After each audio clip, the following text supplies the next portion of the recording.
Good evening. This meeting of the Board of Education for November 18th, 2013 is called to order. I'd like to extend a warm welcome to everyone present and to our television viewers. All items that will be voted on this evening have been posted as required by state law. This meeting is being televised live and will be replayed throughout the next 2 weeks. Please check the board website for replay times, and we are also streaming live on PPS's website. This meeting will also be archived there if you'd like to reference it in the future. With that, we will start with the superintendent's report. Superintendent Smith? Thank you. Yes. And actually, we're excited to kick off the superintendent report with a featuring our third grade reading campaign, which we kicked off on November 6th with Portland Public Schools and the Portland Trailblazers. We were over at Chief Joe Ockley Green School, and we had Portland Trailblazers Senator Robin Lopez and Blaze there with all the kids. So you had kindergarten through third graders there in the audience, clearly really excited. The campaign is designed to inspire students to read, and the Trailblazers are sponsoring it by doing Read Big, and they've transformed Lopez into a superhero. So here you see the poster of Lopez as a superhero and Blaze doing his antics. So in addition to the Trailblazers, we've got a number of nonprofit partners, including, what? He is really tall. He's 7 feet tall. He's really tall. The PTA, Reading Results, Smart Readers, the Shadow Project, Multnomah County Library, Sun Schools, the Children's Book Bank are all partnering with us on this campaign. And the Children's Book Bank and PTA actually are sponsoring the Children's Fall Book Harvest this month, where we intend to collect 25,000 new and gently used books for early readers. And this is really exciting. So this is our first annual book harvest. To get involved in any of these ways, please check out the Read Big, Read Together website. Students from Chief Joe helped unveil the campaign art that was inspired by Lopez's passion for comics. And they're really excited talking to him about what excites him about reading. This is part of our effort to have all of our students exceed the third grade reading benchmark by 2017. So it was exciting. It was a very loud assembly, as you can gather. Back in October, I had the honor of participating in the dedication of the new Cleveland Field House in honor of Thomas Cameron, who was a 2005 Cleveland High School graduate who was killed in a U.S. Coast Guard training exercise. Friends and family and Cleveland athletes were all on hand for this dedication ceremony. Cameron was an all-seasons athlete at Cleveland. He played baseball, soccer, ran cross country, and swam. And his family decided that revamping the Cleveland Fieldhouse seemed like a fitting tribute and way to benefit both current and future students. It was an amazing ceremony. I'm just going to say it was really touching hearing both from his students, from his colleagues in the Coast Guard, from his family. And it was just a tremendous tribute to him and the entire Cleveland community. Cleveland students who graduated with Thomas have started a soccer scholarship in his name and are gathering donations, and you can find the link to donate on our website. So really wonderful tribute to Thomas. Stand for Children Oregon awarded 3 $10,000 college scholarships at its annual Beat the Odds Scholarship Awards luncheon on Wednesday, and 2 of the 3 high school seniors honored were Portland Public School students.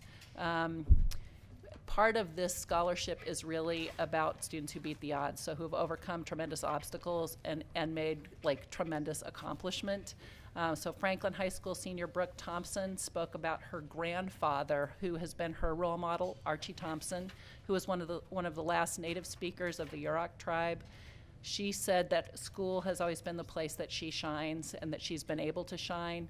Her pride in her heritage and her passion for the environment have inspired her to pursue a degree in environmental engineering, so she's receiving a $10,000 scholarship.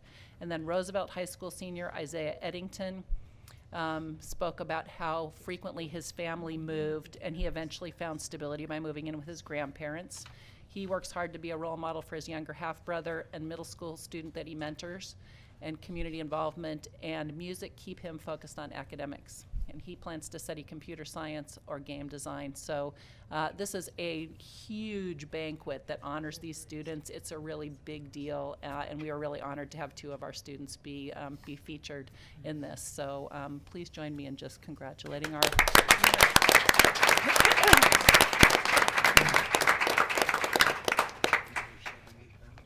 We had 3 students, and all of our high schools win big in the Sock It To Me contest. And this is it's a contest that was put on by a Portland-based manufacturer and designer of funky socks that are sold worldwide. The contest raised $15,000 to support the arts in Portland high schools through its 7th annual Design a Sock contest.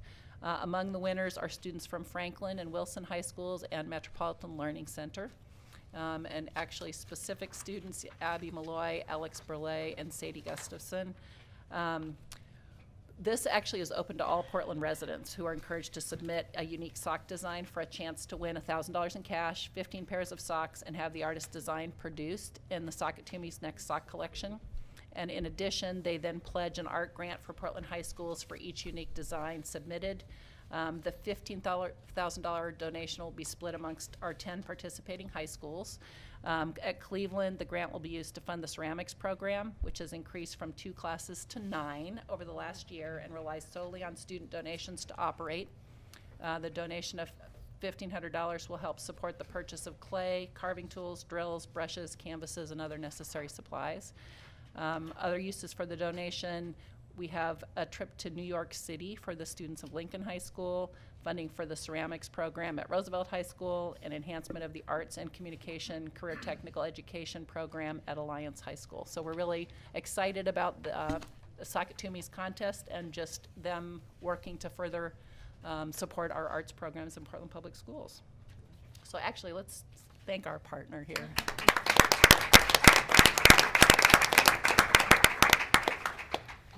We've had a number of teachers who have been recognized for their excellence in their work with our students. The following few examples show the range of accomplishments that our teachers have been praised for so far this fall. Alfonso Garcia, who is a middle grade science teacher at Access Academy, was named Oregon's Outstanding Classroom Science Teacher at the Oregon Science Teachers Association Conference in October. On November 1st, he learned that a paper he co-authored with a University of Portland researcher has been chosen from among 12,000 submissions for presentation at the annual American Educational Research Association Conference in Philadelphia in April. This is a really big deal, and we are thrilled for Mr. Garcia.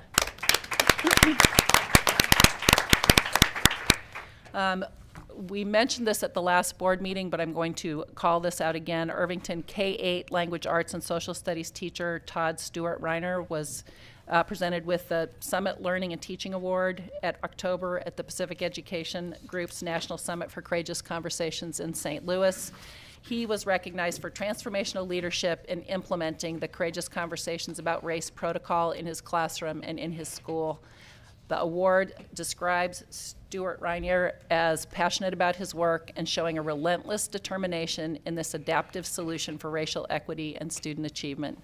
And Todd is an amazing teacher, so it was great to see him recognized.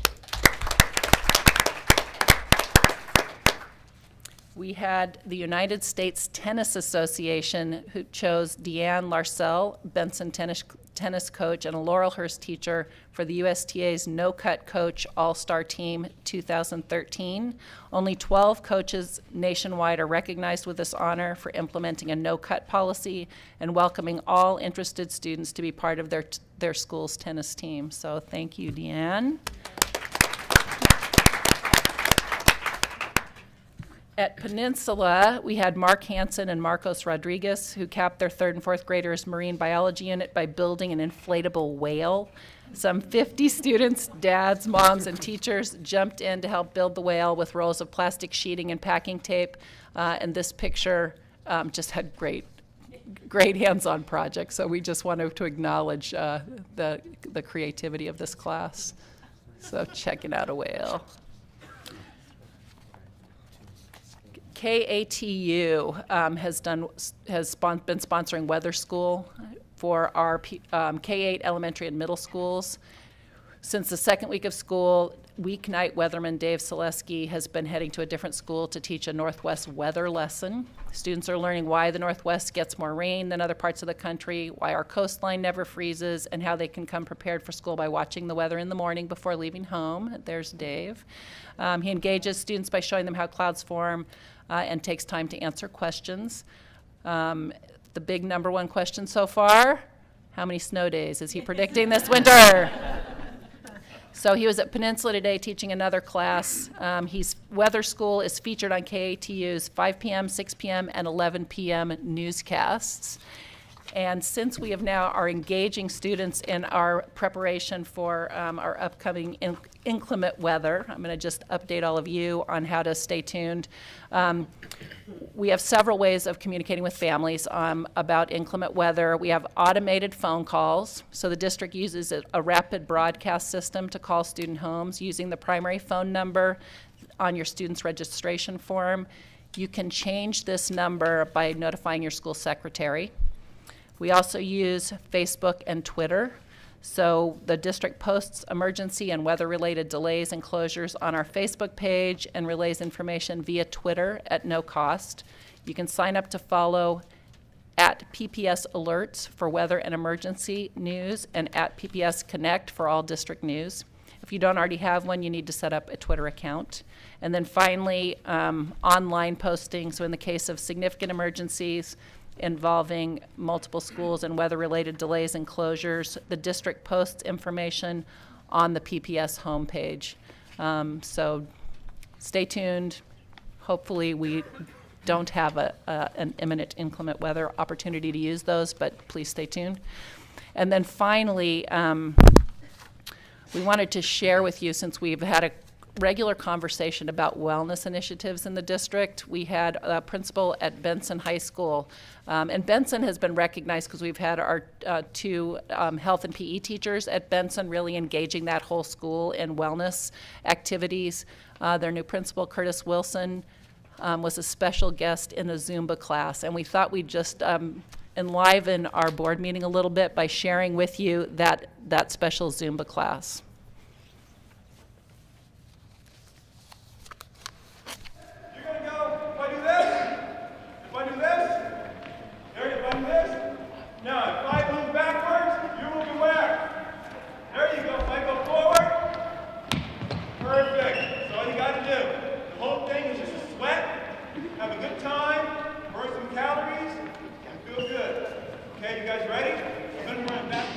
I just think it's important. I think exercise is important. I think, with our country being pretty much obese, that there's got to be some other way to get kids to exercise and make it fun. That's the big thing. I mean, I hate exercising too, but I love to dance, I love music, and I love to sweat enough. So if you can make it fun, then I'll do it.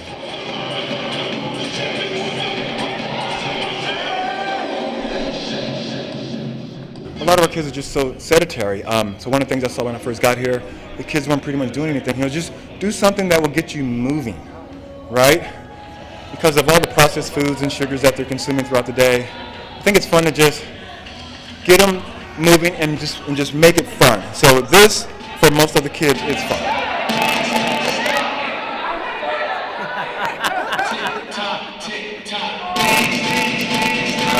We had our principal doing Zumba for us. It's a vigorous activity. They do yoga first, and then they do Zumba after that to get their heart rate up. It's an InstaPulse. You walk around, TAs walk around, and they take every kid's pulse. They just grab onto it, and it shows their heart rate. And vigorously, we're supposed to be above 155. On average, I was seeing about 155. They were doing good. Some were lower, some were higher. It depends, but they were doing pretty good on average. Our two pioneers, Katie and Linda, they're advocates for students being healthy. They're thinking out of the box in regards to PE. I used to teach PE many moons ago, and I did not teach it like this. And so what these guys are doing, it's incredible. And the fact that they have a Zumba unit, it just filled me out because I've been doing Zumba for a little bit over a year, and I said, man, we got to figure out a way to get me out there. As embarrassing as it is, because I've been nervous all week, I just have to do it. It's something different for these guys. They're used to just seeing me in a shirt and tie and slacks, and so today most kids are just in shock. They're really in shock. They have no idea what the heck I'm doing. And when they see me like this at lunch, they'll be really confused.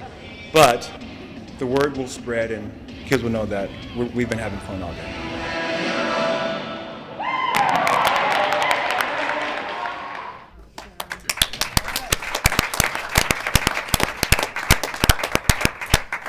And I will say Curtis also led the entire cast of district administrators through a Zumba exercise too, suits and all. So it was actually, he's been a great inspiration. And we are really on a district-wide wellness. How are we getting everybody moving regardless of whatever it is that you do? How do you keep moving? How do we keep healthy? So Curtis, woohoo, that was great.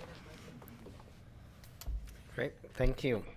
We're going to move on to our next item, which is student. I just want to say I hope everybody in the audience and all the board members will encourage the state legislature to get the costs of college in this state under control.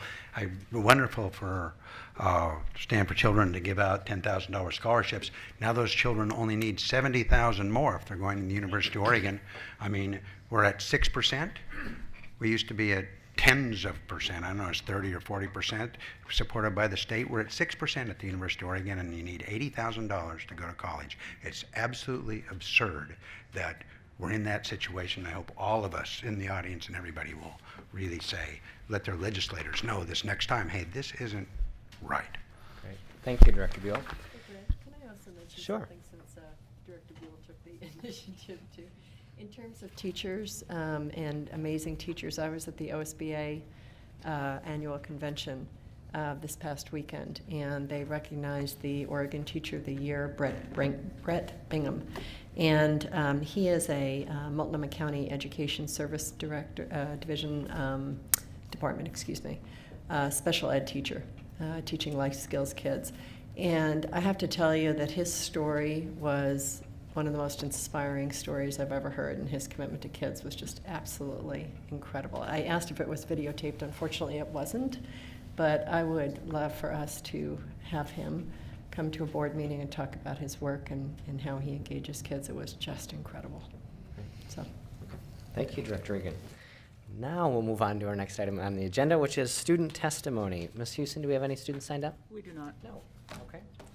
Then we will move on to our student representative report. Student Representative Davidson. Thank you. Superintendent Smith and fellow board members, thank you for giving me the opportunity to address you all tonight. I would like to open my second report by asking you to do something that I was asked to do on my first day of high school at freshman orientation. I would like each of you to look to your left and look to your right. One of you, statistically speaking, would not have graduated high school today in PPS. The same message was given to myself and my classmates our first day of high school. This experience had a lasting impression on me as a new high school student. In fact, I think it had something to do with my interest in becoming the student representative. However, as much as those statistics scared me that morning, I'm absolutely terrified that as I sit here 3 years later, those statistics have not made more substantial improvements. I have a hard time addressing our unacceptable graduation rates without also drawing attention to the encouraging and exciting work of the high school action team. I'm fortunate enough to have been a part of this diverse collection of educational stakeholders who have proved in discussions that there are many possibilities driven by creativity and innovation that can make large differences for our students and their success, often at low costs. This team will be coming to the board in the coming weeks to propose some of their well-thought-out and inspiring solutions. I implore this board to look carefully at the recommendations made by this group and to, in the end, put into motion some of the plans that will be best for students. In 2021, in order to be meeting the governor's 40-40-20 goal, I must be able to attend another freshman orientation at any PPS high school, and instead of hearing that 1 out of 3 of the young adults assembled will graduate, that all of them will graduate. We have a long way to go in a small amount of time. The high school action team will play a significant role in increasing graduation rates, as well as the quality of learning for all students, not just those struggling to graduate. In my last address to you, I spoke briefly about the ongoing contract negotiations between PPS and PAT. Since that time, the pressures due to these negotiations have risen both inside and outside the classroom. Until a contract is agreed upon, I will be steadily increasing the amount of time I spend in each of my reports addressing contract negotiations and the impact they have on students. I hope that this will help you understand the focus on the contract and potential impasse that is growing in our schools day by day. The rumblings of a possible strike continue to grow in our schools. High school students across the district are wondering what is happening, why it is happening, and what it means for them. Personally, I'm angry. I'm angry that in my 14th year in PPS, this is how I'm spending my senior year. I had and still have ambitious goals for this year, but instead of talking tonight about that work and the ongoing work of the students I represent, I have to take time out of my report to talk about contract negotiations. I'm tired of being asked by community members about my take on the contract negotiations, rather than the projects that members of SuperSAC and the PPS Student Association are working on. It's not too late to spare students the harm of continuing negotiations and a strike. We have a chance to keep significantly more damage from being done to the education of students enrolled in PPS this year. I hope that this will be the last report I have to make about contract negotiations.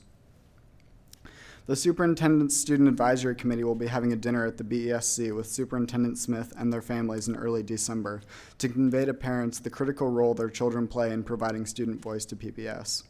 Additionally, I must admit that like many students, most SuperSAC parents don't really understand what SuperSAC is, so I hope to provide some clarification on this topic. The PPS Student Association is continuing to work on getting the student feedback forms in the schools and have made the ambitious goal of having a pilot in action by the end of the first semester. I look forward to watching these plans come to fruition as we finally implement a tool that was started even before I became involved in SuperSAC. Thank you for giving me this opportunity to speak, and on behalf of the students of PPS, thank you for serving on this board. Thank you, Representative Davidson.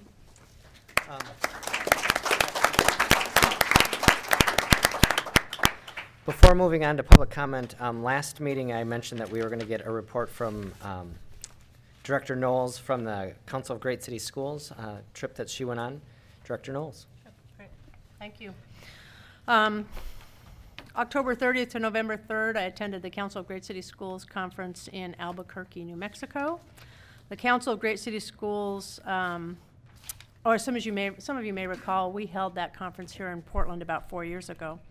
The Council is the only national organization exclusively representing the needs of urban public schools, composed of 66 large school districts. Its mission is to advocate for urban students through legislation, research, and media relations. It also provides a network for districts to share common problems, to exchange information, and to collectively address new challenges as they emerge. The council districts represent 6.8 million students, about 37% Hispanic, 35% African American, 7% Asian Pacific Islander, 1% Alaska or Native American, 16% are ELL, 65% are on free and reduced lunch, and about 13% are in special ed. The official conference started with a presentation by Council President and Superintendent of St. Paul Public Schools, Valeria Silva. Her presentation focused on race and equity and how as public leaders we must acknowledge that race does not make a difference in whether our students succeed. We must acknowledge that race does make a difference in whether our students succeed, and we must work to ensure equity in our districts to help those who are historically underserved. One significant statistic that she used in discussing this in St. Paul were that some people believe that income was the real differentiator. In their middle and, was that their middle and high income African American students were achieving at a lower rate than their low income white students. Her presentation set the tone for the conference, where many of the workshops focused on issues of equity. Other areas of focus were the use of data, teacher and principal preparedness, union relations, funding, ELL, and Common Core, to name just a few. The sessions I attended that were the most interesting, including one entitled Having the Courage and Knowledge and Skills to be a Reform Leader. There was a task force on leadership, governance, and management that focused on a potential partnership with Harvard to help the development of new superintendents in order to increase our superintendent pool. A workshop on labor negotiations focused on evaluations in Baltimore, where their work is very similar to the work that we do here at PPS on evaluations. and work in Cleveland, where significant changes were made to the contract around tenure, seniority, and competence. The superintendent and I attended a workshop entitled Rethinking Leadership, the Evolving Urban School Principal Supervisor. In this workshop, the Wallace Foundation Council conducted a survey of 41 council schools, including PPS, and site visits with 6 districts to determine the way principal supervisors selected, trained, and evaluated. In this session, the 6 schools selected for the visits discussed their work with principal supervisors and methods for developing a principal pipeline, developing evaluation systems for principals, and how principal supervisors, like our regional administrators, can be most effective in evaluating and supporting our principals. I have several copies of the report from the Wallace Foundation and the council if anyone is interested in seeing those. I also facilitated a panel on safe schools, how council schools are supporting LGBT students. The superintendent facilitated a workshop on the arts and was able to share information about our work with Da Vinci Arts Middle School, the Right Brain Initiative, and the Arts Tax. PPS presented a workshop entitled Spelling Out Institutional Barriers to Schooling, Collaborative Support for ELL Learners, presented by members of our ELL and special education teams. Following the conference, there was a town hall. A formal conference ended with the town hall led by Charles Ogletree, a professor at Harvard Law School on race, language, and culture in America. And finally, the superintendent and I are both members of the board of directors for the council, and included a meeting including information on legislation and the reauthorization of the ESEA, and work to maintain the level of funding for Title I in urban schools. Like everything else in Washington, they were clear that there's not much moving. There was a lengthy discussion on testing and how to determine when testing is necessary and when districts should cut back on certain tests. The council will be undertaking a review of testing requirements at the state and federal level, as well as those by district, and report back to the membership. This discussion also included concerns about communicating with the public about the Common Core and lower test scores because of the increased rigor for establishing proficiency. Thank you. Thank you, Director Knowles. Sounds like an informative couple of days. Busy days, very Yeah. busy. Moving on to our next item on the agenda is public comment. Ms. Houston, do we have anyone signed up for public comment? Yes, we have a total of 3. Okay. Our first 2 speakers, Lindsay Levy and John Hirsch. As you approach, I'm going to read the instructions for public comment. We'd like to thank you for taking time to come to our board meeting. We deeply value public input, and we look forward to hearing your thoughts, reflections, and concerns. Our responsibility as a board lies in actively listening and reflecting on thoughts and opinions of others. The board will not respond to any comments or questions at this time, but the board or staff will follow up on various issues that are raised. Please make sure that you have left your contact information, either phone or email, on the sign-up sheet. Guidelines for public input emphasize respect and consideration when referring to board members, staff, and other presenters. While we value everyone's perspective, our rules do not allow criticism of individual staff members by name during public comment. You have a total of 3 minutes to share your comments. Please start by stating your name and spelling your last name for the record. During your first 2 minutes, it's a lot of information, isn't it? I know. Okay. This is the important part, really. The first 2 minutes, a green light's going to appear. When you have 1 minute left, a yellow light will appear, and when your time's up, the red light will appear, and a little buzzer will go off. And at that time, we just ask that you conclude your comments. Thank you again for coming. Do I wait You till can the light start. goes on? You can Okay. start anytime. Lindsay, Levy, and now? Yeah. Thank you for the opportunity. As I stated, it's not my favorite thing to do, but we all have to do things we don't want to do. Several months ago, I addressed my concerns to both the board and the union in regard to accountability in both of their systems. I need to be clear that I do not come to these meetings in order to vent. I come here and speak even though it makes me uncomfortable, and like most people, I do not enjoy confrontation. But I need to envision that by making this effort, maybe things will change. I want to believe that competency is something both the district and the union value and understand is necessary for the success of our students in our community. It is not competent to simply move a teacher to a different school when they have been a litany of complaints. It is not competent to disregard the published findings of Project Chalkboard when they clearly show that not only are kids being shortchanged, they know it. On the contrary, it is negligent. It is the utmost importance that both the district and the union acknowledge their mistakes and address fixing them, rather than denying or minimizing them. Proper evaluation of principals and teachers are key to ensuring the quality of our children's education. There needs to be more than just there needs to be more to a job than simply being placed in a position. There needs to be follow-up and that is timely and effective. More hours in the classroom and smaller class sizes are only part of the equation. We need skilled and competent principals leading the way and skilled and competent teachers leading the classes. Truth is essential between the students, community, teachers, and the district. This is in short supply, since both sides play politics versus prioritizing the needs of the students. The track record for credibility is in the single digits, and our children continue to suffer the consequences. Neither the district or the union has engaged the students or the community to face to face and asked what they would like to see as the outcome, so I will speak for myself. I would like to see 360 evaluations on each principal and each teacher that included parents, teachers, educators, and the district. Each year with that feedback being listened to and then applied to into the decision-making process. I would like clarity in the criteria of principal placement and teacher placement, particularly in regard to when there have been complaints. I would like to see the state's definition of competency adopted and applied to both the union and the district, and see them both achieving placing the best people in positions versus who is next in line or who is owed a job. As I have said before, both sides need to fix their own house and put the children in the forefront where they belong. I need tangible examples of where both sides are taking action instead of simply nodding their heads. Thank you.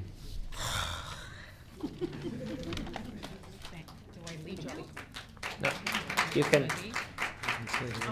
You're welcome to stay through him, but you can also leave. My name is John Hirsch, H-I-R-S-C-H, and I'm one of the 3 co-chairs of the 80 Percenters for Educational Excellence. I have a master's degree in labor and industrial relations, and I bargained for the first 15 years of my career. Months ago, we conveyed our contract goals to both the union and the district and asked them to address them in bargaining. One of our group co-chairs has observed every public negotiation, and we have read all the proposals. 2 things are clear. The current contract is a barrier to improving student achievement, and negotiations were going nowhere when public bargaining ended. Sadly, it's my experience that there almost always must be a forcing function to get a settlement. It's unfortunate that a contract deadline with an impasse and threat of a strike is often necessary to reach a settlement. Without a deadline, everybody holds back. We don't know what's transpired during mediation. We hear there's face-to-face bargaining today, and we applaud that if it represents compromise on both sides and if significant progress is underway. In that event, the district should not declare an impasse. As long as there is continuous and substantial movement towards an agreement, the parties should continue to bargain. This is a dynamic process, and there needs to be a recognition of that and appropriate responsiveness on both sides. However, if there is not meaningful progress being made on key issues, then an impasse should be called to hopefully force a mutual settlement.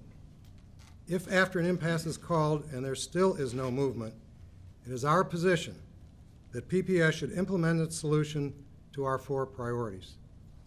Our primary focus is improving student outcomes at PPS, and to this end, contractual barriers To this end, there are contractual barriers to student achievement that must be removed, and the board should do whatever it takes to make that happen. We think a strike would be awful. It would divide the community. But in our judgment, the status quo is worse. Portland must come to grips with the realization that our schools are not performing at the level we need. Unless the 4 issues we raised are properly dealt with and the district takes other non-contract related administrative actions to improve performance, it will lose public support and our most vulnerable children will suffer the most. Those who can will send their kids to private and parochial schools. Public support for local option levies will erode and the bond issues will fail. Our kids deserve better. Thank you. Ms. Houston? Lastly, we have Beth Baines.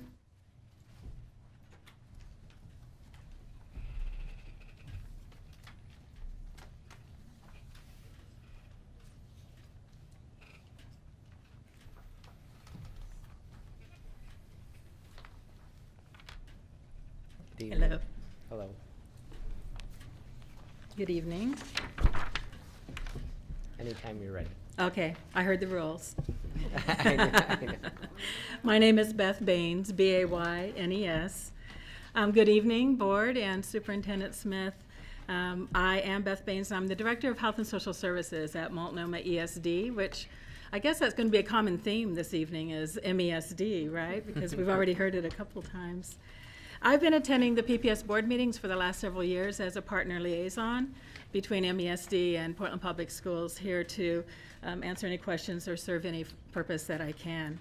I'm here tonight to let you know that I'm retiring from my position at MESD and to thank you for your partnership. Currently, and for over 30 years, Portland Public Schools has received nursing services from MESD. We're proud to provide all the nurses in MESD who support PPS students and staff.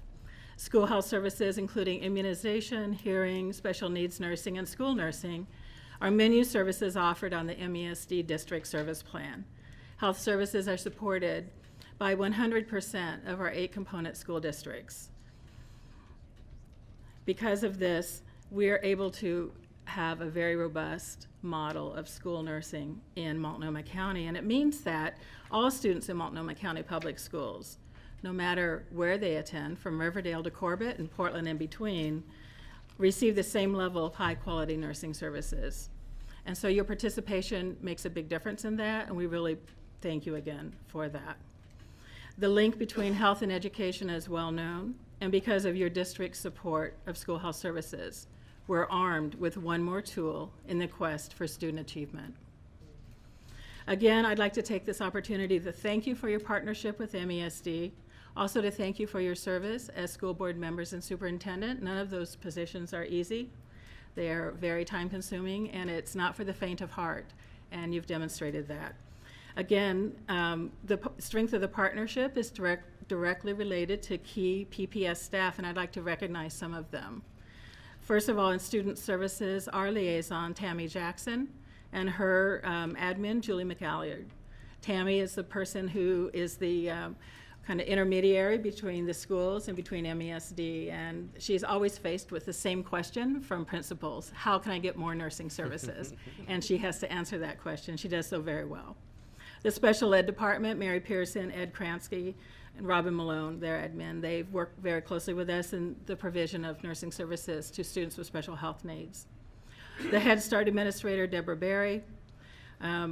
Don't forget our budget, accounting, and finance folks. Cherie Lewis, who is the master of Medicaid. Thank you. David Schick is coming along. Sarah Bottomley. Sarah served. Do you want me to stop talking about nice things? If you could wrap it up, that'd be great. Sarah served on the MESD finance board, the budget board last year, and did a fine job. I don't know if you call that hazing or not, but she really represented the district well on that. In partnerships, Andre Jackson and Robin Mack. Risk and Health Services, Benson Meyer and Patrick Wolf. The communication staff, no matter what organism we need to talk about, if it involves rashes, vomiting, or anything else, your communication staff has been very responsive in working with us. And finally, I consider it an honor to get to know and work with your legal counsel, Jolly Patterson and Susie Harris. They've been fantastic. And finally, Superintendent Smith, for your skill in always keeping it about the kids, because that is what it is. A new director has been hired. Her name is Margot. I'll bring her to the December board meeting and introduce you there. Once again, thank you for your support for school health services, MESD, and your school nurses. Thank you very much. So, before you head out, thank you for your service and congratulations on your retirement. Thank you. And I'm glad you addressed the school nurses, how do we get more of them issue, because everywhere I go, that's what I hear. We're happy to have a conversation with you anytime How to get? Good work, thank you. Ms. Houston, anybody else signed up? No, thank you. November, moving on to our next item on the agenda. November is Native American Month and a time to celebrate the rich and diverse cultures, traditions, and histories, and to acknowledge the important contributions of Native people. Superintendent Smith, would you please read the board's proclamation aloud? I would be happy to. So this is a proclamation by the Portland Public Schools Board of Education.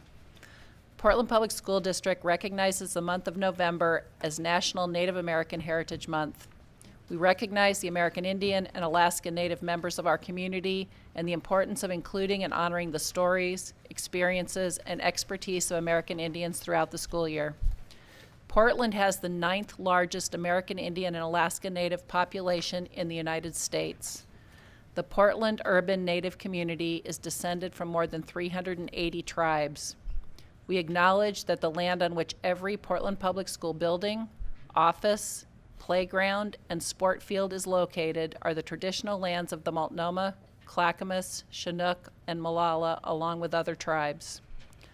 We honor the contributions, past and present, of the 9 federally recognized tribes of Oregon: the Burns Paiute, Confederated Tribes of the Coos, Lower Umpqua and Siuslaw Indians, Grand Ronde, Siletz, Umatilla, Warm Springs, Coquille, Cow Creek Band of Umpqua Indians, and the Klamath Tribes. We are grateful for the gifts of the Native community, which exist in partnership with Native programs serving young children in pre-kindergarten to high school graduates transitioning to college. Additionally, institutions of higher education include teaching programs which provide the platform for talented American Indian and Alaska Native students to receive education and teacher training to become proficient educators for upcoming generations. Work within the PPS Title VII Indian Education Program provides supplementary education and cultural support each year to more than 900 students who represent over 100 United States tribes. During the month of November, we acknowledge the contributions of the American Indian and Alaska Native students, families, elders, staff, and community for the gifts and talents they bring to our larger school community. Thank you very much. Moving on to our next item, presentation from Multnomah Education Service District. I'd like to welcome MESD Board Vice Chair Kevin Spellman, along with MESD Superintendent Barbara Jorgensen, and thank you for coming on up. Some of you may recognize Mr. Spellman as also a member of our Bond Accountability Committee, but tonight he's playing a different role. Welcome. We just keep coming back. That's great. So I would first like to thank the board for allowing us to be here tonight to do a presentation with you, and to Superintendent Smith, thank you so much for having us here too. We decided this year we're going to do things a little bit differently. Usually I come before you and talk about the services, and mostly it's just lots of conversation about what we do, how the past year has gone and things like that. This year we decided to do something a little bit different. Since you're all involved in really having time to go out to your schools, it doesn't give you an opportunity very much to come out to Multnomah ESD and see the students that you have in our programs. So we've put together a video tonight for Helensview High School, which you have about 200 students that are attending there. And we'd like to give you a little bit of a perspective from these students as to how they feel about Helensview High School and their education there and what that means to them. And this is a very absolutely unscripted video. We asked them questions, they gave us answers, and so they're really talking from their hearts when they talk about how they feel. So we'd like to share that with you.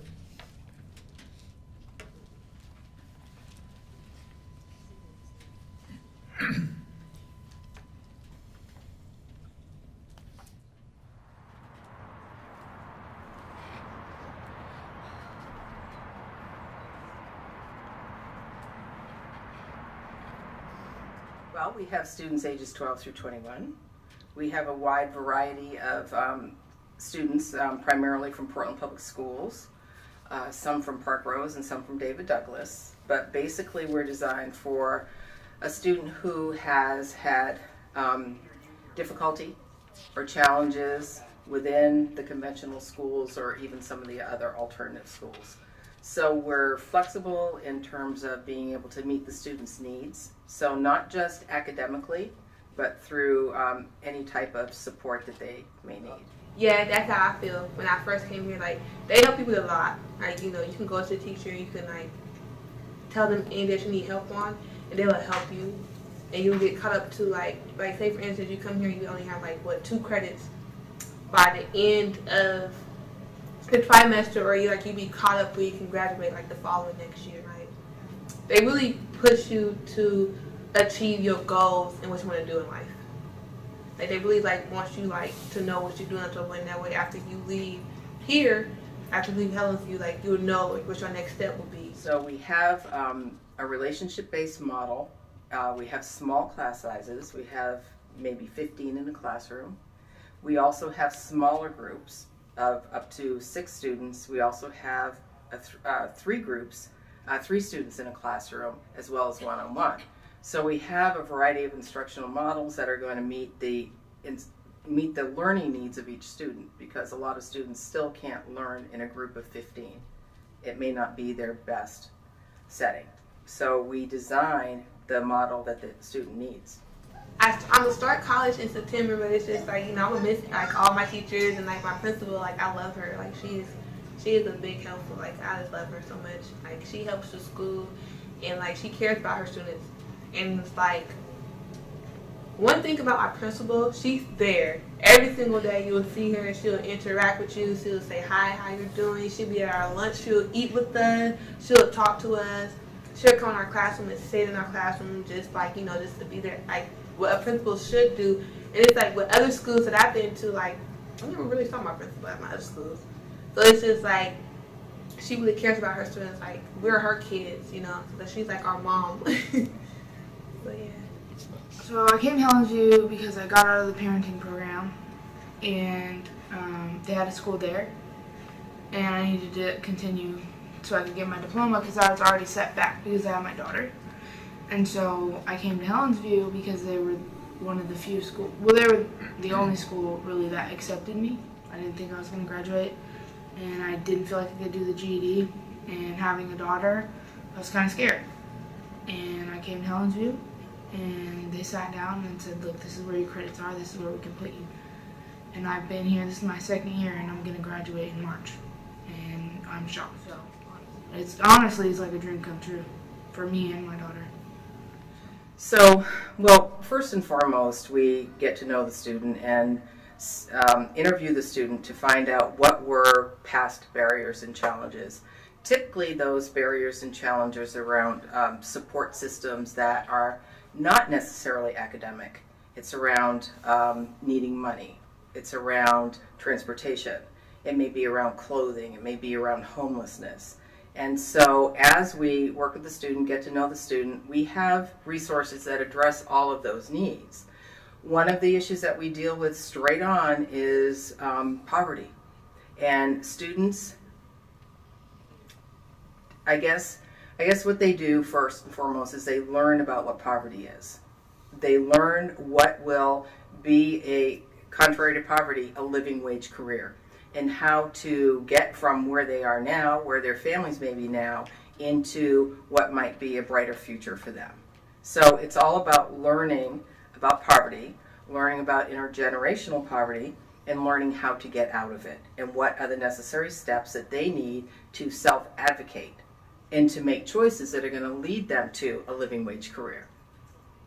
And now, with the help of Helensview, I'm starting winter term at PCC for my paramedic program, and I'll be able to utilize the daycare here, and I'll be going to school here and PCC, so I can get the help from them for my schoolwork, so that I won't just go straight into college, so that I can ease into it and feel comfortable with it.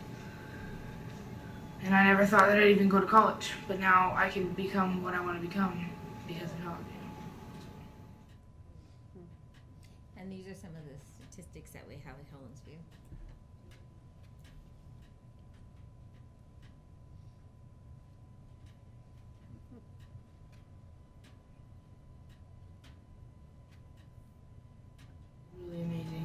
without Chris, I don't think I'd be graduating. Honestly, she's the one that took me in and said, you know what, you deserve another chance. You deserve a chance at your education. And let me take that. And gave me hope and said, you know what, I owe this to myself too. And to my daughter. So I owe it all to her, really.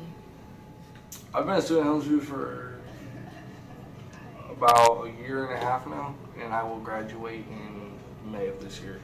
I will be done with school. I've messed up a lot, you know, and I'm finally trying to get my life straight.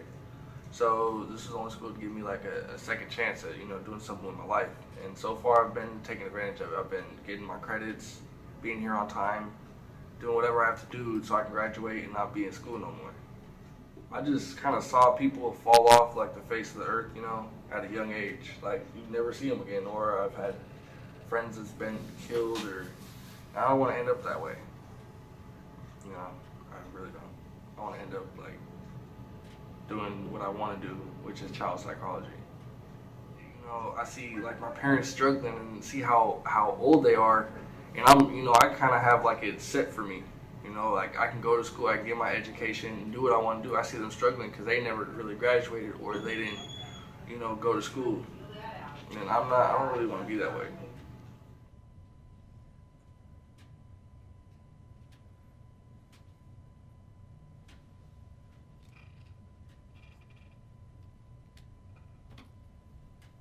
And Helensview is really a great school because it really gives the second chance.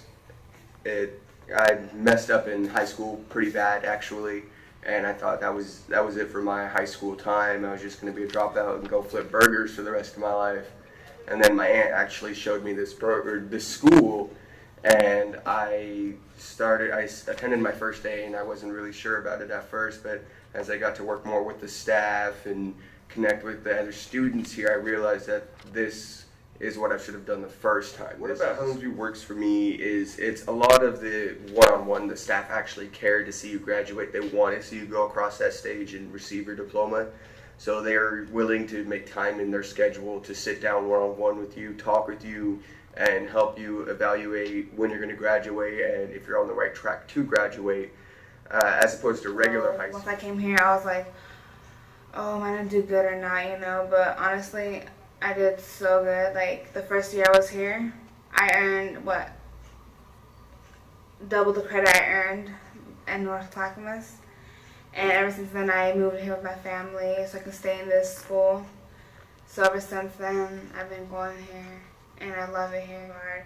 So for me to graduate, especially at a school I love and enjoy, and that they help me with everything, like from me be depressed, not think I was gonna graduate, finish school, gonna be a dropout like my mom. But you know, I have respect for her still, but I just respect myself more that I have the will and power to do what I thought I couldn't do and still do it. And the things I have done in the past, I have that power to do positive things and graduate. So now that I know I can graduate, I know I can do a lot more in the future. Before I came to Helensview, I've been to some previous schools, Grant, Madison, PYC, just to name a few.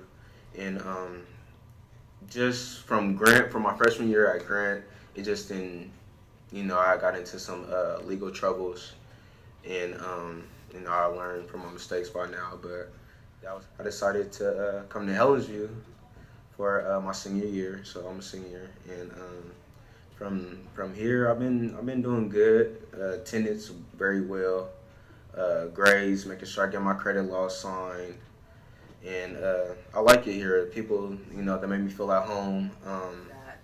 The relationship that we have with our districts, primarily Portland Public Schools, is invaluable because what they are able to do is recognize the need that individual students have and plan for their success by referring them to Helensview. So it's a continuum of service. If their needs aren't able to be met within a Portland Public School and they go through a vetting procedure, we're not appropriate for all students, and the districts know that. But when they have a student who has a consistent history of failure with multiple issues on top of that, they do a beautiful job of picking up the phone or emailing and referring that student to Helensview, and that's a beautiful relationship. And that's where the districts and, Helens View, work collaboratively. And it's a growing relationship. And it's, our school is filled with students that the districts have saved, basically. Portland Public Schools, Park Rose, and a few from David Douglas. Oh man, Chris, man, she's the best. She's the best, man. She has a great attitude every morning, speaks for every morning. Good with kids, man. She's just an outstanding lady. Outstanding. I want to thank the school board for having students to come to Helens View. I appreciate it because, it's helpful for me, and I'm glad to be here and trying to graduate and everything. So I appreciate the school board for letting kids come here and succeed. Personally, I would like to thank the school district for funding a program like this, because if it was not for this program, I would still be flipping burgers. I wouldn't know what to do with my life, and I am just highly grateful that an opportunity like this was given to me. And it's one of those things, this kid, it can change anybody. I mean, someone could come in here like I did, not knowing what they were gonna do, not having any idea where they're going. From normal high school to this school, I can see my future laid out in front of me. And 1,000 thanks. I am completely, if I could meet these people, I would personally shake their hand, look them in the eyes, and tell them thank you for giving me a second chance.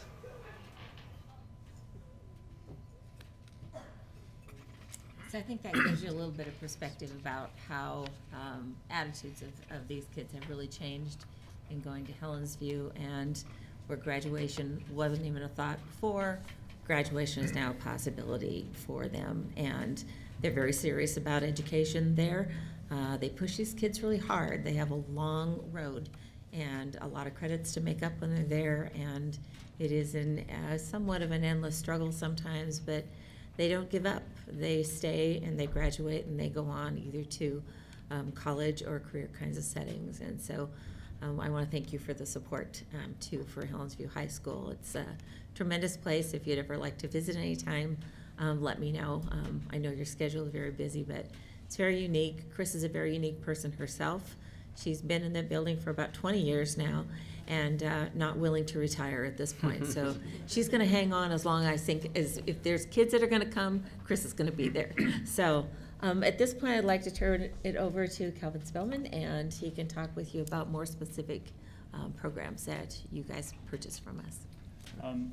We're really here to underline the work that we do in collaboration with PPS on behalf of students. And one of those students talked about funding of Helens View. Helens View is funded through what we call resolution dollars. So that's the part of the state school fund that comes to us for your students. We also contract with PPS for some services. One-on-one nursing, for instance, is a contract. And we also provide services to PPS students through other funding sources, federal or state, or other sources. And one example of that is the Child Health Insurance Access Program, where we have people who reach out to get health insurance for kids. And this year, we managed that for 700 PPS students who would not otherwise have had health insurance. One thing that is often missed, I think, about ESDs, and it's illustrated by the Helens View example, and I want to thank Director Regan for mentioning Brett Bigham as Oregon Teacher of the Year. He's one of our teachers, and we're very proud of him. We provide classroom services in a number of areas. Helens View is one example. The FLS program that Brett is involved in is another. We provide instruction at outdoor school. We have a high school in Gresham, Alpha High School. We have a social emotional school in Troutdale, Arata Creek. when PPS students unfortunately have to spend time in hospital in Portland at Dornbecker or wherever. We provide their education while they're there. We provide instruction for the migrant program, long-term care for mental health issues, and even, I know there are no PPS students in these programs, but incarcerated youth, Donald E. Long program, even the Oregon Youth Authority program down in Albany. I do want to underline how much we appreciate the partnerships and collaboration with the board and with Superintendent Smith and the staff working together with us. And thank you. So I want to wrap it up just to kind of say from the ESD, you get about $6.5 million to spend on services. So I think the thing that I appreciate most from all of your staff here is that they see the value in the things that we do, and we appreciate Portland being a part of that and really looking at how to expend those dollars the best way that they can and get that service for students. There's also about $1 million that are what we call value-added types of services, where Portland doesn't pay for any of those. Those are mostly grants and contracts that we get either through the federal government or through our state contracts that we can supply services to our school districts. So there's about $1 million there. The programs I think that you support the most here are the school nursing program, technology services, and some special education services, as well as I think Helen's View is probably one of the major school programs. And so quite a bit of that money is spent in those programs, and then sporadically in some of the different programs that we have at the ESD too. So at this point, I'd just like to say if you have any questions, I'd be glad to answer any questions for you. Any questions? You provided a nice report, even though you didn't go over all the numbers. Thank you. I for didn't that. go over, That's yes. great. It's on our website, so I figured some of you may have had an opportunity to look at our website if you haven't.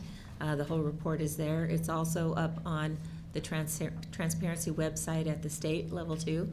So you'll see all of our information there, as well as all of our budget and everything laid out for numbers of staff and administrators and everything that we have. So clear reports in both of those areas. So feel free, if you have no time to do anything else, you can look online and find us online. So thank you so much for having us.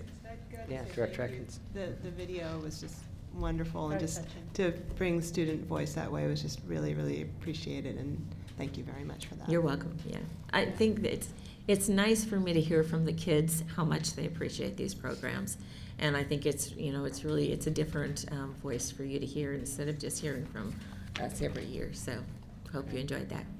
Thank you, and I know that your partnership is really valuable to us. That Thank you very you've much. really worked with us to make sure that we're getting the right services at the best dollar. So thank you very much for that. Thank you. Moving on to our next item, the revised recommendation for Franklin Grant and Roosevelt High School's master planning and related fiscal impacts. At our last meeting on September 12th, the board held a discussion on the revised recommendation and asked for some additional information. I'd like to invite, and I see them coming forward, CJ Sylvester, Chief Operating Officer for Portland Public Schools, and Jim Owens, Executive Director for Office of School Modernization, so that we can continue our discussion and then take action. Welcome. Good evening. We'll wait till we can get the slides up here for a minute. Okay, there you go. Last Tuesday night, staff presented a revised recommendation regarding adjustments to the capacities of the 3 high schools that are being fully modernized as part of the 2012 School Improvement Bond. Those high schools are Franklin, Grant, and Roosevelt. I want to again remind people that this recommendation does not impact the district's high school system, which remains at 7 comprehensive high schools and 2 focus options, and other bond projects remain wholly intact, as does the $482 million bond program in its entirety. Our current status is the originally defined high school full modernization projects. These high schools were originally identified at capacities of 1,500 each, while building out classrooms for 1,200 at Roosevelt as part of this 2012 bond. Staff is proposing all capacities be increased upwards to a common area of 1,700 in all schools, with Franklin and Grant being built out to include classrooms for 1,700, and Roosevelt being built out to include classrooms for 1,350 using the resources of the 2012 bond. This bond is not a standalone resource. When combined with the district-wide boundary review process and the intention of future bond measures to address the full modernization of the 6 remaining high schools, including our focus option schools, it can be maximized to influence and begin to scale up for anticipated future enrollments. The impact of larger buildings has a related impact on project costs. The bond program reserve was established in order to accommodate project scope changes such as staff is recommending without impacting other bond project scopes and budgets. Staff has proposed for the full modernization of Franklin and Grant and Roosevelt high schools that the budget be revised from $247 million to $257 million. The $10 million increase would be funded from the bond reserve. Each project would retain its contingency, and the building hard cost per square foot would remain $220 prior to escalation. Making a final determination about the size of these high schools at your meeting tonight allows for the Franklin and Roosevelt projects to remain on schedule. Last week, there were several questions that board members were seeking answers to prior to taking action on the staff proposal. The first inquiry was a question about what does 6,000 square feet of enhanced elective space provide? To put that answer in perspective, we are using the award-winning Linwood High School in Washington as an example. In the floor plan, there are 5 career-related or enhanced elective spaces. Spaces 1, 3, and 4, which represent biotechnology, business/marketing, and horticulture, range in size from 1,650 square feet to 1,750 square feet. Space 5 supports culinary arts and is 1,950 square feet, and Space 2 is a wood shop at 4,900 square feet. And then we've got photos that include the biotech, culinary, wood shop, and horticulture spaces. The Franklin Design Advisory Group saw slides like these next two, where the dark gray represents classrooms already contained in the core program, and the light gray shows potential additional elective space. But they also represent the intent to co-locate required spaces in such a way as to support career learning, whether that is STEM or a writer's workshop and publishing center. This same kind of information is contained in the draft educational specifications. Again, we show how core program space can be used, when co-located, to support a variety of enhanced elective activities. The second inquiry was about how much enhanced elective space currently exists at Franklin, Roosevelt, and Grant. The numbers vary widely. Roosevelt currently has a building area for enhanced electives of over 11,000 square feet and is using about 1,200 square feet currently. Franklin High School currently has a building area of over 19,000 square feet and is using nearly 15,000 square feet. Grant High School has a building area and has in use about 5,000 square feet for enhanced electives. The third inquiry was about the cost to add an additional 4,000 square feet of enhanced elective space to each high school. This totals an additional 12,000 square feet with an additional cost of about $3.9 million. The fourth inquiry was about how much square feet other school districts commit to enhanced electives. There is no consistency or standard for enhanced electives in comprehensive high schools. Districts with one high school combine career-related learning with comprehensive education on a single site. Those schools provide anywhere from 8,000 to 35,000 square feet for career-related learning. In comparison, we have 7 comprehensive high schools, with Benson as a 400,000 square foot career tech focus option school. There is a balance that must be struck between how many square feet we are building, which is influenced by both intended capacity and the EdSpec program area, and the cost per square foot given limited resources. If the cost per square foot goes up, it limits the capacity and number of square feet that can be built. Alternatively, if the capacity and the number of square feet goes up, it reduces the available dollars per square foot.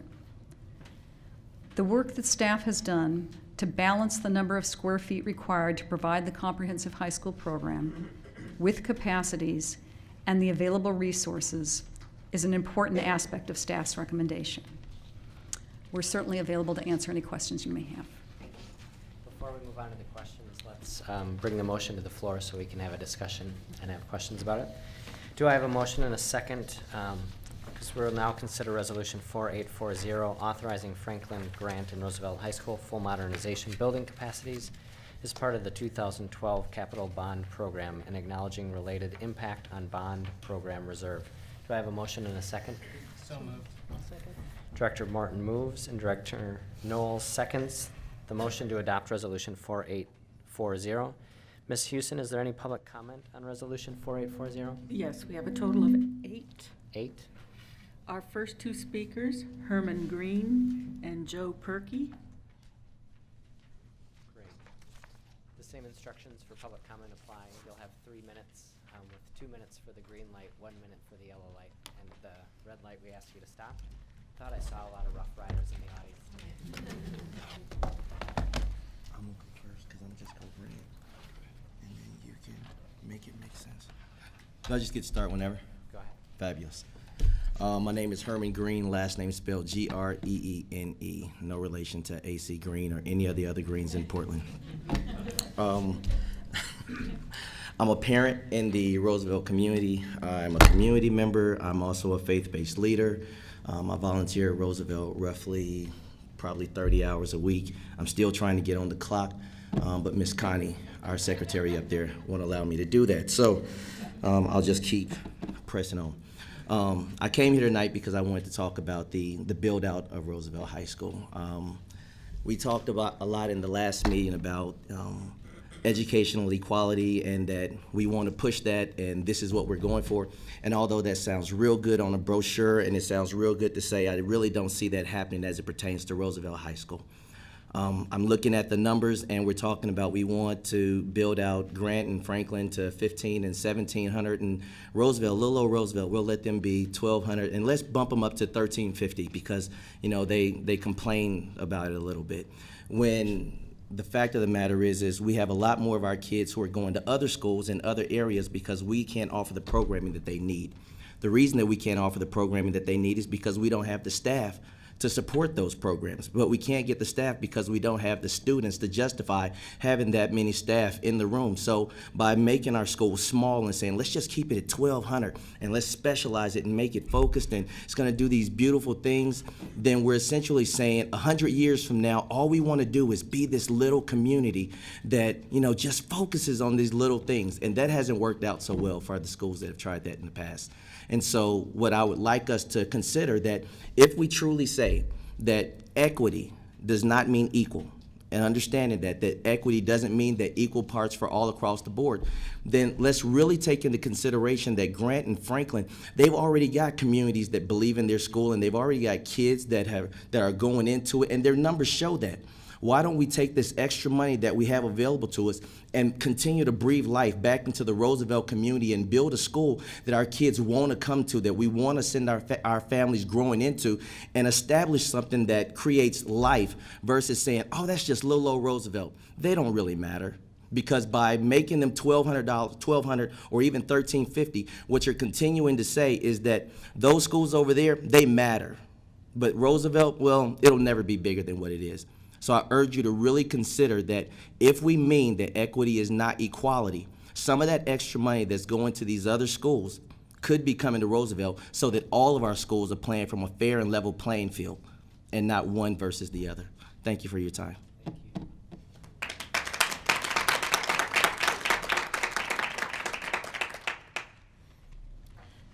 My name is Joseph Perkey, P-U-R-K-E-Y. I'm here on representing the Roosevelt Campus Improvement Committee under the Alumni Association. Since the initial high school size adjustment proposal, I have sought out and heard input from Roosevelt High School staff, volunteers, alumni, and neighbors, and heard a very consistent voice of concern about the equity disparity that would be created with unequal school sizing.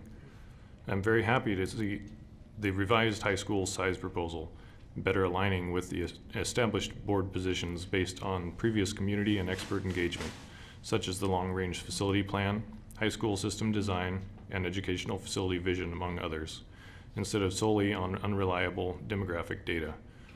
This revised proposal puts the build-outs back on track with similar rationale to the voter-approved 3-school sizing originally proposed. According to the bond-endorsed high school system design, resolution number 4236, quote, enrollment parity across our community comprehensive high schools is critical to ensure consistent range in the number of students enrolled at each high school, and as a result, the ability to offer an effective core program, end quote. And I would like to also add that enrollment parity is critical to offering equitable support services and enhanced elective options across the high school system.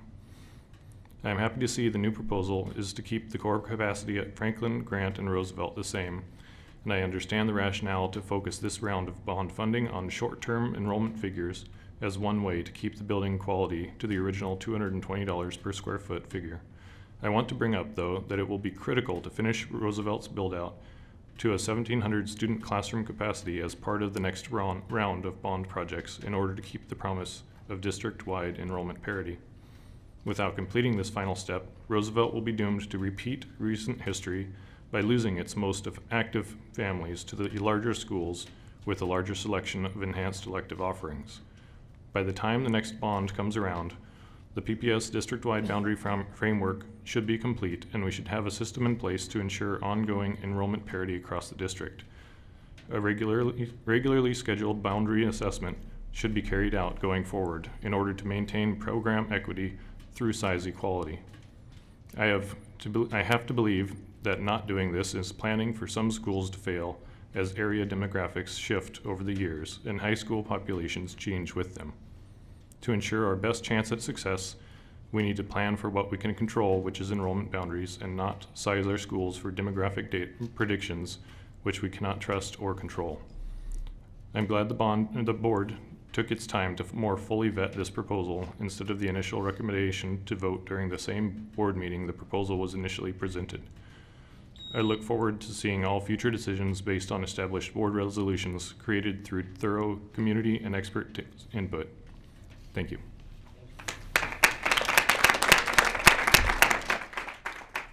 Next, we have Mike Verbote and Allison Taylor.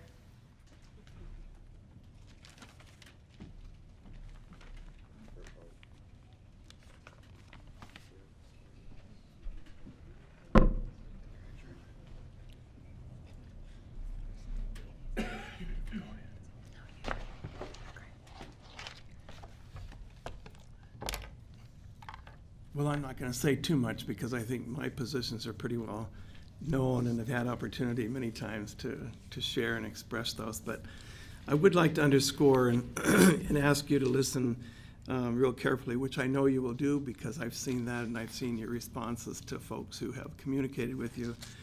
But I would like to underscore the things that you've heard thus far without repeating them and with the things that you will hear from others.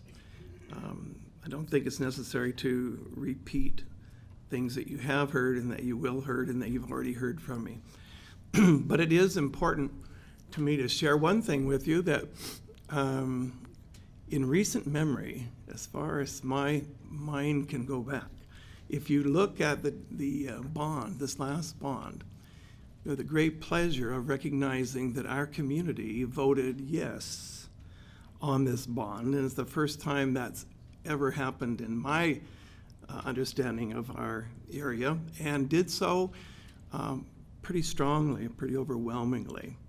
And I think they did so with the commitments and promises that we made to them in the bond, and the way the bond was handled, and the way the community was listened to. And I commend the board because I really do believe that as I've seen you in a number of different settings, I do think that you get it. I do think that you want to be transparent. I think you understand the trust issues. I think you understand that you really do want community involvement. And I do think that you're increasingly sensitive to the hurdles and the barriers and the things within the bureaucracy and so on that sometimes are not enhancing or facilitate where we really all want to be. So I just encourage you to continue down that path of letting those of us who are citizens know that we can trust that we're on the same page, and when it comes to making these decisions, that we can count on the fact that you will make sure that our voices are heard. Thank you so much. Good evening. My name is Allison Taylor, Taylor, formerly Allison Strom, Strom. I've been a teacher at Roosevelt High School, formerly Power Academy, formerly Roosevelt High School, for 10 years. This is my 11th year teaching mathematics to the amazing, talented, funny, and inspiring students at Roosevelt High School. Tonight, the board is expected to make a decision on the enrollment for Roosevelt High School in relationship to the rebuild. I am nervous that the board will make a recommendation that will impede the current growth and momentum of our school. I want a school big enough for all the students of North Portland. In fact, I want a school big enough for all students in Portland who will someday want to transfer to our campus because of our rigorous academics, our nationally recognized electives, our competitive athletics. I believe and know that Roosevelt can become such a school, but I also know your decision on our enrollment has much to do with that possibility. I came to Roosevelt at a time when the federal government was giving students a free bus pass, an incentive to leave our campus. Other high schools were recruiting our middle school students, and our feeder schools were encouraging their students to go elsewhere. While I still had plenty of amazing, talented, funny, and inspiring students who changed my life and were the only reason why I am still teaching, Roosevelt was still missing a critical mass of social capital that so many Portland high schools had and still have. Slowly, we grew trust and loyalty with our feeder schools. We formed partnerships with many organizations that help teachers and Roosevelt staff do our work to the best of our abilities. At the same time, enrollment and transfer capped the options for our neighborhood students. North Portland's future high school children were forced to consider Roosevelt as an option. They met with our principal, took advantage of a shadow day, or met with current Rough Rider parents, and began to realize that Roosevelt High School was a place for them and their family. So, many more families of North Portland made the best investment we could ever ask for our future success as a competitive high school. They gave us their children. And with that, Roosevelt is growing into a school that is serving all students, a place where children from very diverse backgrounds meet each other, help one another, learn, and grow into educated, well-rounded young adults. I hope that tonight you will not shortchange Roosevelt High School in the community of North Portland. This city is growing all the time, and Roosevelt needs a campus that can anticipate this growth. Roosevelt needs to be at pace with other high schools in the district in terms of student population. And while I will save my plug for career and technical education, or CTE, electives for another time, a re-examination of the boundaries may add opportunities for more students, allowing for more teachers, more electives, and more options. Once again, I want to revisit that the district's ability to limit enrollment options for our neighborhood students forced families to reconsider and believe in Roosevelt High School. Throughout my 10 years at Roosevelt, I never wavered in my ability that if the neighborhood just gave us their children, our campus would flourish and thrive. And tonight, your decision will once again impact our high school's ability to grow and thrive.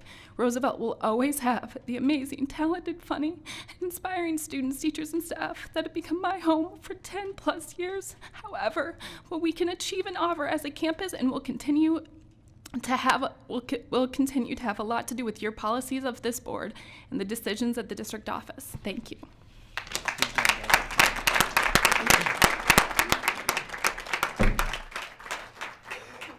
Our next two speakers are Scott Bailey and Dr. Robert Topping.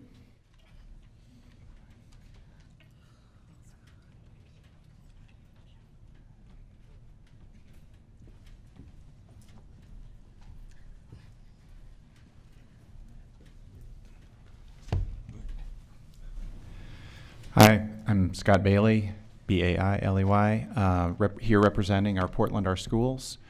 When the initial proposal came from staff a couple of weeks ago, we brought up two concerns with it. One was the different sizes of the proposed high schools, and a second was a drop in the cost per square foot. We were worried about the impact of that on building quality.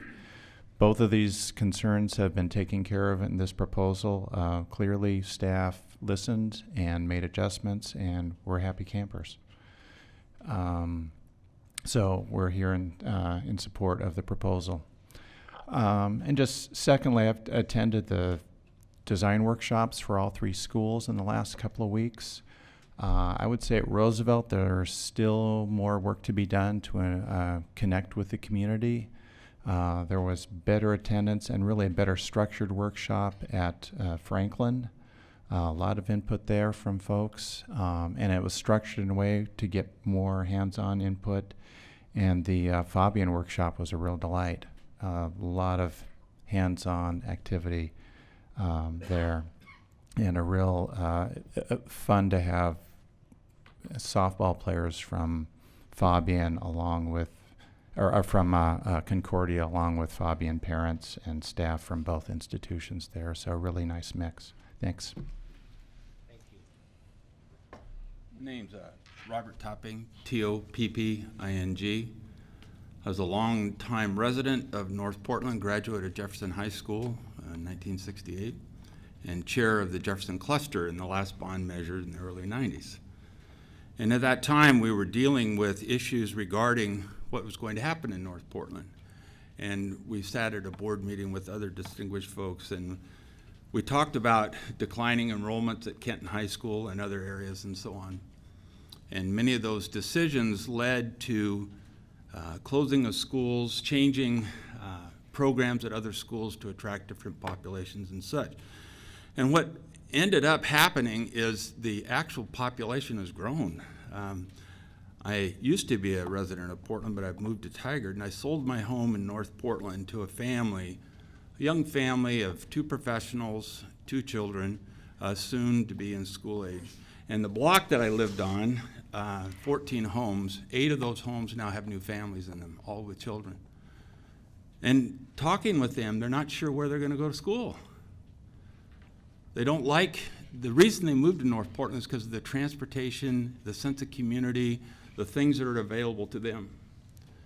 It's hard for them to think about traveling to Milwaukee or Southwest Portland to go to school, send their kids to school. They want to go to school at Portland Public Schools.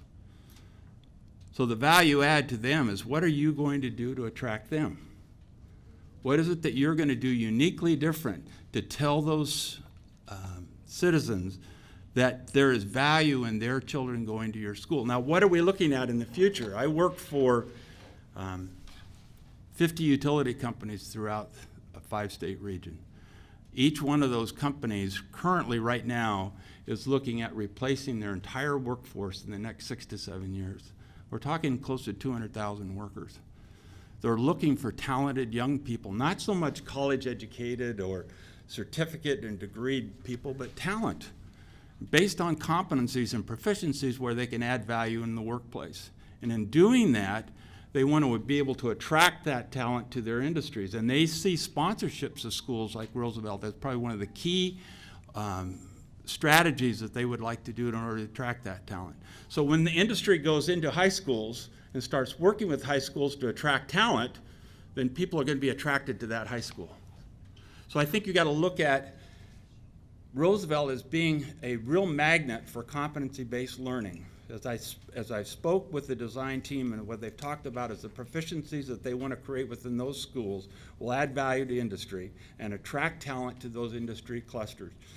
As they do that attracting, people are going to be coming to that high school in order to take advantage of those partnerships and opportunities. In designing training centers for industry, the whole idea of competency-based learning and proficiency learning to transform the economy to the new marketplaces of the future are what industry is looking for. Roosevelt has that opportunity to do that now and attract these young families to go to that school and be prepared for those opportunities of the future. Thank you.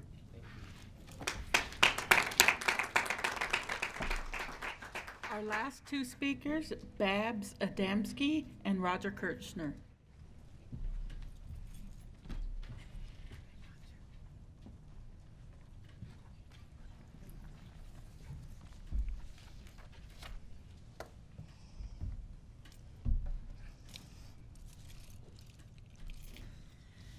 Hello, my name is Babs Adamska. I spell my last name Adamski.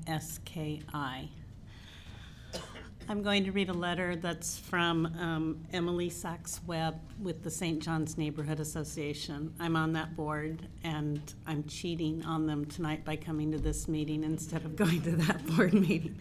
But this is very important to our community. And if I have a moment after I read this letter, I would like to add my own comments. Dear school board members, I'm writing to you as a representative of the St. John's Neighborhood Association. On Monday, you will be making a decision that will affect our community for years to come. As the demographics of St. John's steadily change, more and more young families will be making decisions about the education of their children. We want those families to choose Roosevelt High School. With the current population of 900 students, Roosevelt is not fully utilized. The reasons for this seem to be based on misunderstanding of its current offerings and Roosevelt's history of constant redesign. However, since 2009, Roosevelt's student population has been increasing by an average of 70 students per year, a number that continues to grow. Given these increases, limiting the school's capacity seems very short-sighted.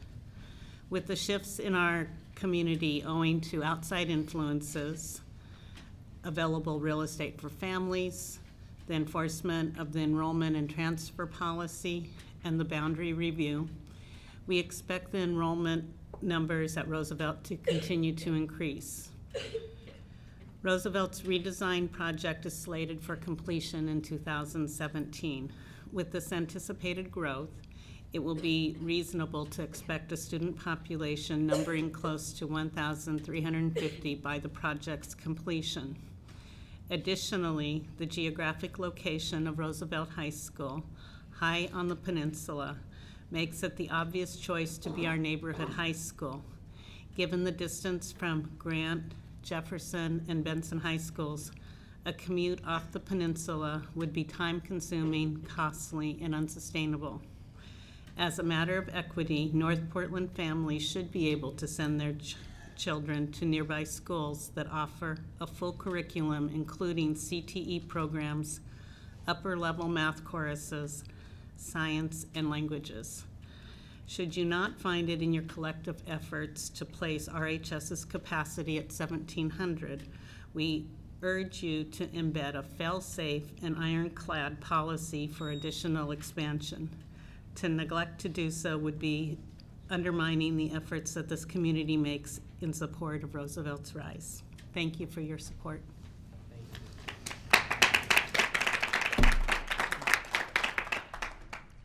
Good evening, I'm Roger Kirchner, spelled Kirchner. I'm the Franklin PTSA president and parent member of the Franklin DAG. I also serve on the district's budget, Citizen Budget Committee. I appear here tonight in support of the staff recommendation as presented by C.J. Sylvester and Jim Owens. The Franklin DAG is ready to present its recommended plan to proceed to board adoption of its master plan. Per the Bond Accountability Committee, the board must decide the ed specs as it pertains to Roosevelt, Franklin, and Grant to proceed with the master plan adoption. With master plan adoption, in December, bids can be received and costs locked in. We support equity, CTE, STEM, and the arts. I point out that Franklin remains a school of cultural and ethnic diversity and is the largest, represents the largest student body of students on free and reduced lunch in the district. Demographics will undoubtedly change. With change comes new challenges. Let's embrace the future for our students. Thank you. Thank you to everybody who testified and all the folks who sent in comments about this. At this time, do we have any board discussion on the resolution? Do we get to ask some questions? Yep, questions if we have it of staff. Does that mean you have a question, Director Feller? I do have a question Now or would be a two. good time. Let them sit down first. Fair enough. So I'm just trying to get a few things straight in my own head. From the first, the change, the $10 million change that we're being asked to approve, what's the additional square feet total?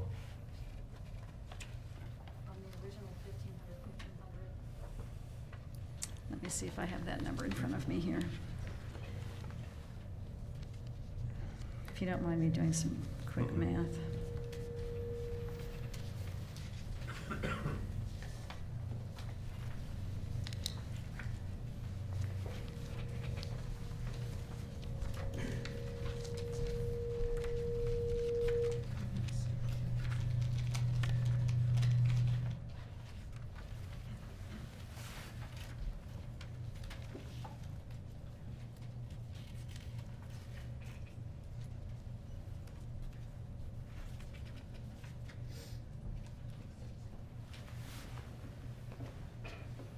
Yeah, I don't have the 1,700, 1,350 in front of me.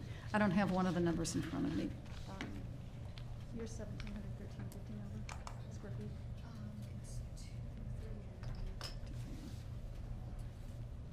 I take it back. We've got it here.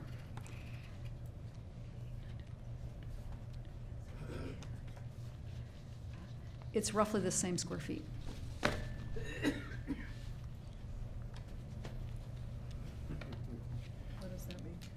So would you like an explanation of that? That would be great. Okay. You could tell I was speechless. That's okay. That's a lot of nothing for $10 million. Um, But I know that's not the case, so please. No, it's not. The issue is that at the time when the bond was originally prepared, there was an estimate for what the area program would likely be, and there was also consideration given to how many square feet buildings currently had. And since then, we have a draft education specification, which you saw on September 23rd. Since that time, it has been further refined by both of the highly qualified design teams that we have on board for Roosevelt and for Franklin. And what that has allowed us to do is to pare down the essence of the educational specification to provide the program needs while still being able to add capacity for increased enrollment while retaining the $220 a square foot. So in other words, the original assumptions about how many square feet we were going to build to was more square feet per student than what is currently under consideration. And the additional cost comes from? Go ahead. That's You the have a question. That's the question. Yeah. What is the $10 million paying for that? Sorry, this is coming at us from a different direction than it ever has before. So, if this, help me, Jim.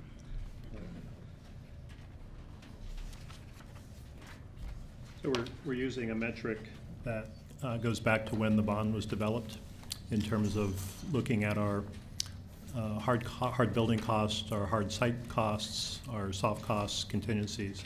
So we applied a standard $220 per square foot figure to the hard building costs.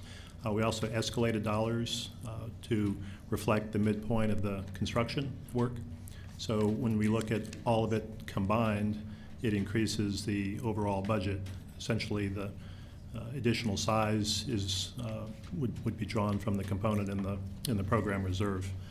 But the square footage cost for the building hard costs is what's being applied across the schools. So in doing the math, as we look at the increased at the increases at each of the schools, there's a change. I guess I'm still confused on what the 10 million is buying if it's not buying more square footage. And I don't know if Kevin, if you have any enlightenment on that from the Bond Accountability Committee, but I'm confused.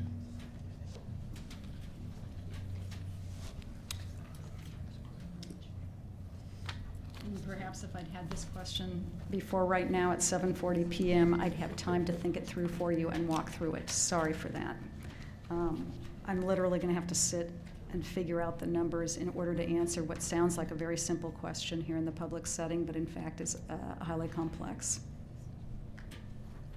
Okay, and the reason I just asked that question is I was just doing back of the envelope projections on what I just saw in the handout today on the additional square footage. The question that I asked about what 4,000 square feet would cost, and so I calculated it based upon your answer, and it's $325 a foot, square foot, and so I just was wondering. Well, and that's because that includes soft costs, escalation. No, I know, contingency. Yes. then that led me to think, okay, so what's our 10 million, how many square feet is our 10 million buying? And the answer from you is no more square feet than what originally was. So that's why I was confused. So it's not 720. Yeah, I've got 721 here, but it was 742 to begin with. So now I'll move on to another set of questions. Thank you. Yeah, these will be easier for you to answer, I think. Which is, is every high school that we are rebuilding going to have a shop? Not necessarily. Okay, then I cannot vote for this.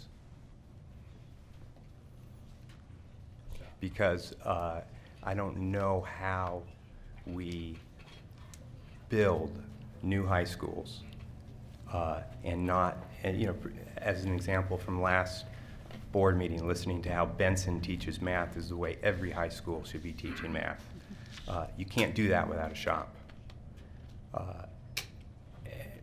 So I'm really not comfortable voting for something new high schools we're going to put new money into that doesn't include a shop.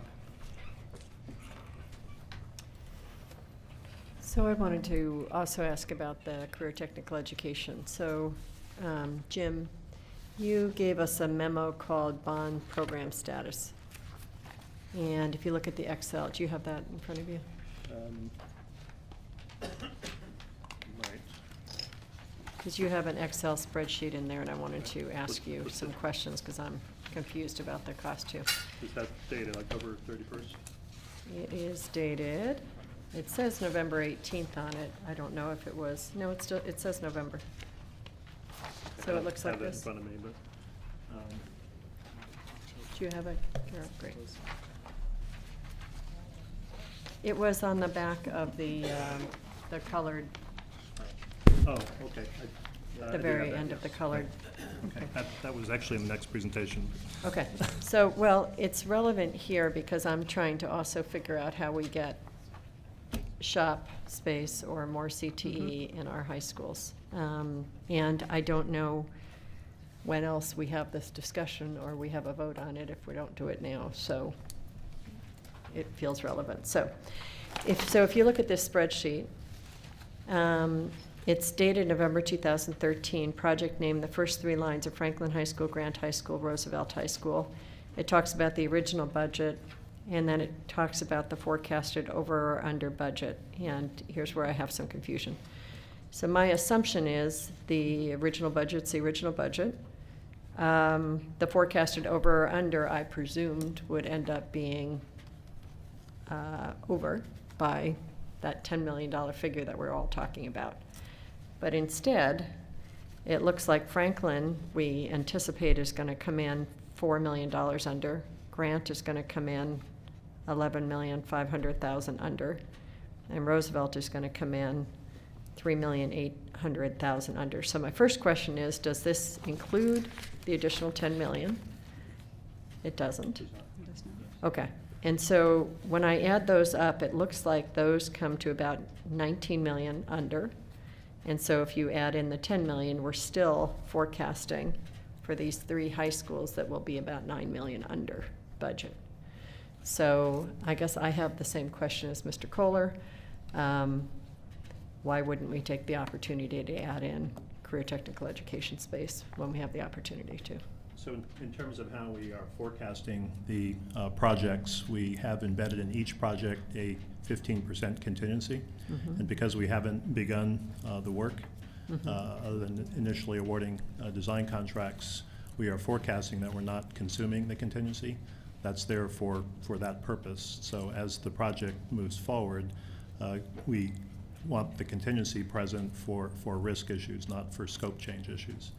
And that's actually consistent in terms of all the projects, the way they were built.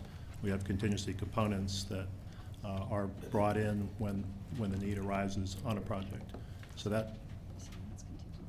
that forecasted under is pure contingency. All right, so it sounds like what you're saying is the forecasted over or under doesn't include contingency. So does the original budget number include contingency? The original budget also included contingency, right? It does include contingency, correct. but the over and under doesn't include contingency? So the estimated completion column does not include an assumption that the contingency is used. Because there's 15% on the project, until it gets started, and of course we're in master planning right now, then staff doesn't forecast use of contingency until we've actually identified a need for it. All things being equal, if there were no changes whatsoever, if the construction documents were perfect, if there were no differing site conditions, if there were no unknowns whatsoever, and these are historic rehabilitation projects, that if none of that occurred, then the project would come in without consuming the contingency. Our experience is contingency is typically utilized to a certain amount of it, not always all of it, but it's an important risk component that we need to manage the work. And so your expectation is this extra $9 million will be consumed by contingency? We would like to keep it from a risk management standpoint to retain in the project as we move forward. So those lines are essentially 15% of. Correct. You may recall from the last Bond Accountability Committee report that for the summer improvement projects of 2013, that we ultimately used about 10% of the 15% contingency. So that's the only experience we have to date with the 2012 bond is the summer 2013 construction projects. And as we're going into existing structures, being able to maintain that contingency is a very important component of the project cost estimate. So help me out here, because let's just say take grant at 88 million and change. 15% of that would be 13 million. And change.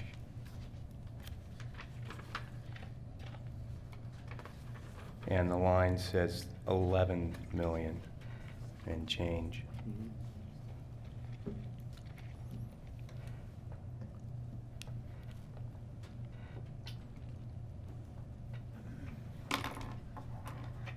I would need to go back and look at it, but that's the explanation for each of the projects that is intended to be the amount of contingency on the project. Let me look at that. If part of the question is whether there are additional funds built in at the project level that could be used for CTE, additional CTE square feet, the answer would have to be no. With the refinement and the paring and the pruning of the ed spec that's taken place in order for us to allow us to increase capacity, the only kinds of trade-offs that we would have would be physical trade-offs. In other words, we currently have an auxiliary gym in addition to the full-size gym that has 2 full-size courts in it. The auxiliary gym is 8,000 square feet. So if there was interest from the Board of Education in not building the auxiliary gym at each of the high schools and instead putting that 8,000 square feet or some portion of it into career-related learning, that's the kind of trade-off that would have to be made at this point in time. There are no dollars, flexible or otherwise, that are available for that purpose.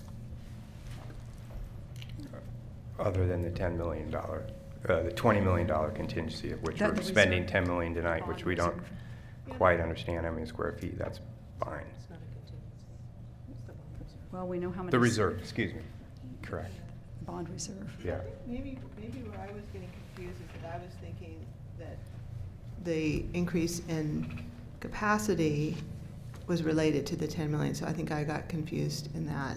And I'm just trying to go back and reread the memo and see if I can understand better. And maybe, is it that more that you, in going back and doing all the detailed surveys and site work that you did, it was more that the cost would increase, but that you also adjusted the ed specs in order to both increase, have the capacity that you now feel is the right capacity, and also there were some, it said there were some changes to the different configuration of the spaces, that you were able to maintain the same cost per square foot. So maybe I'm still confused about it, but it sounds as if I was conflating the enrollment piece with the $10 million from reserve piece, and that was not correct. So that's really more that it's going to cost more to do what you need to do given the sites and the historic nature and the challenges once you had your various, because you mentioned geotechnical and a bunch of other assessments that you've done recently. Is that closer to? No, but correct? I appreciate you helping us out here. Maybe I got it. I really do, Director Atkins. I mean, Would it help if we took a little break for you guys to get together Sure. and find some information? Because it sounds like we're kind of stuck at this point, and you're trying to do calculations on the fly. Would which that is help? never the best way to do calculations when we're talking about hundreds of millions of dollars. Especially, and I know how deliberate you are in the information you want to provide us, and Thank so you. I know you're checking and double checking and really worried about no matter how solid you are with the number in front of us right now, because you're doing it in front of us right now, Mhm. you would really like to check that. So why don't we take a short break and we'll Okay. come back. Thank you. Thank you.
Great. We are back in session. Thank you all. I'm not sure that we had a magic answer in that amount of time. But we just have a couple more points of clarification, and then I want to ask the board what direction we want to head before we make a decision on this. So to Director Curler's question about a shop in every high school, can you talk a little bit about what that 6,000 allows for, or does that allow for a shop in every school? The intention is that each community, as we go through the master planning process, both the school community and the neighborhood community are making decisions about what they believe are the enhanced electives that they want to offer at their neighborhoods, at their comprehensive high school. So certainly in the Linwood, Washington material that was up earlier as we went through the presentation, they had a 3,900 square foot metals and wood shop in there. So for instance, that's a 3,900 square foot space at Linwood High School. So it's a question of how you want to use the enhanced elective square footage that's being provided. Okay. And that will vary community by community. And I think, Director Curler, I hear you saying that your philosophical belief is it should just be basic in every high school, and then the electives should be an additional. And it doesn't sound like through this vetting process that's been a community value that's been brought up. So can I just again clarify? Sure. So we're talking about flexible spaces combined with sort of classroom spaces that are also related to potentially to your career technical strand. So like you talked about how the in your presentation, if I can find the right thing. So if we had a STEM lab with woods, metal fabrication and welding, that would be the shop space. But then there would also be science classes, math classes, intern engineering. In other words, that would be part of the CTE strand, but it's not just a separate specialized dedicated space to that. It's connected to the classrooms. And I guess to me it keeps coming back to the flexibility of these spaces. So in your Linwood example, is what you're proposing or envisioning or what we are authorizing tonight, I hope with our vote, could that accommodate that kind of, that array of spaces? In other words, there's one space that is horticulture, one is culinary arts. So not that exact precise portfolio, but just that type of range or Yes. Yes, I mean, think is that's the short answer right to the question, which is if a school community decides that they want to have a shop space that's co-located with their stagecraft, for instance, so that Right. you've got a relationship there. You want to have a maker space of some sort that's got the power and flexibility to provide whether it's a robotics lab or a biotech lab or that kind of thing, that it's co-located with your science and math classes, classrooms, for instance, that are already part of your core program. Or that, for instance, at Roosevelt, they have an existing writer's workshop publishing area that they'd like to be able to expand and make more comprehensive. So there's a variety of ways of doing these things. Some of the spaces, for instance, currently there's a culinary arts at Franklin. That space, because it's configured in the way of the old home ec classes, where you've got the space, the specific furniture, fixtures, and equipment along the edges of the walls. The interior of the space is in fact used as a classroom by other kinds of classes. So it depends a little bit. Flexible space, a lot of the way we've been talking about it is as regards STEM lab and makerspace kinds of things, where you've got ladder racks with power overhead, those kinds of things. When you get into wood shops in particular and metal shops, you actually have extraction systems. You have some serious specialty equipment in there. That space in particular, in the same way that an auto shop would have to be a dedicated auto shop, really requires a level of dedication because of the equipment that's in it and how it needs to be serviced by power. But again, you're saying that in each community's design process, they are going to, working with this district staff, are going to come up with how they want to use their flexible space. Is that correct? An accurate? Mhm. Okay. Mhm. Yeah, and that's for me is the bottom line, and that's why I'm comfortable with your proposal. And I think we need to move forward. And we still also need to get to talking about the 1,700, the folks who are testifying tonight were talked about, but we need to get to that soon. Director Buell? When they talk about the flexibility of the space, and you're talking about extraction systems, I mean, are we building in spots where we can have extraction systems? Or are we waiting for the community to say, hey, we need an extraction system? Or, I mean, how is that all coming down? I'm not following up. If the school community decides as part of the design process that what they want is a wood or metal shop that requires specific equipment, that requires certain extraction systems, then that's the direction the design would go. In the absence of that, when we talk about flexible spaces, we're not talking about having all of those attributes in each of the enhanced elective spaces, because it's simply not something we can afford to do. It's specialized equipment. So, now, who are we calling the school community? well, there's the district, there is the school leadership, there are the school employees, the school community, which is parents, grandparents, the students, and then also the neighborhood that comprehensive high school serves. So how would we decide whether that decision was made for a shop or not a shop? I mean, what's the process? Let's go to Franklin. Franklin decides they want a shop. How would we tell they decided that? The design advisory groups are having this conversation at each of the sites, and so it will be part of that process that it will come forward. How do they decide that they are how do we know if we make that decision? One of the fights we have a lot up here in the school board is how do we know when a decision is made? And I'm not sure how we know when a decision is made. That's even tougher than it is here. Here we have 7 people, 4 of them vote, you made a decision. Out there, how do we decide? You know, Mr. Curler down here is saying he doesn't want to vote for anything that doesn't have a shop. So how do we decide if to make a shop or not? I mean, I'm not trying to put you on the spot, because you don't really, I don't think you could answer that question. I can sure give it a try. Can you? Mm-hmm. I can, as a matter how of do fact. we decide? Well, as we've gone through the master planning process, if you've been following, if you've been going into the design advisory group meetings, if you've gone to the 2 workshops that'll be followed by an open house, there's been a process where people come to agreement. It's a consensus building process that we use. And the reason we're able to come to a preferred master plan is because the school community, as previously identified, has able, through a series of conversations between and amongst each other, come to consensus around what it is they want to see at their school. So at the master planning level, that's some really fundamental things about the different kinds of spaces and the relationships of the spaces to each other. Now, as we go into schematic design, then we start refining all of that more. But again, it's done through a consensus building process, through the design advisory groups, through public workshops, and through open houses again. So we had the consensus building process, or are we still in the middle of that? We're still in the master planning process. Which is the first part? Which was the first part. The intention is to bring preferred master plan options to the board in December.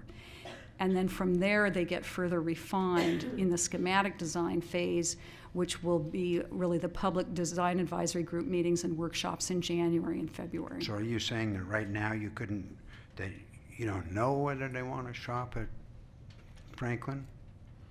That's different than saying that they've decided they didn't want to shop, or deciding that they might want to shop. What is Franklin's decision? There is no decision yet. It's too early in the process. Okay, so later on they'll decide if they want to shop. Then we would put in a shop space That's if they correct. decided that. That's correct.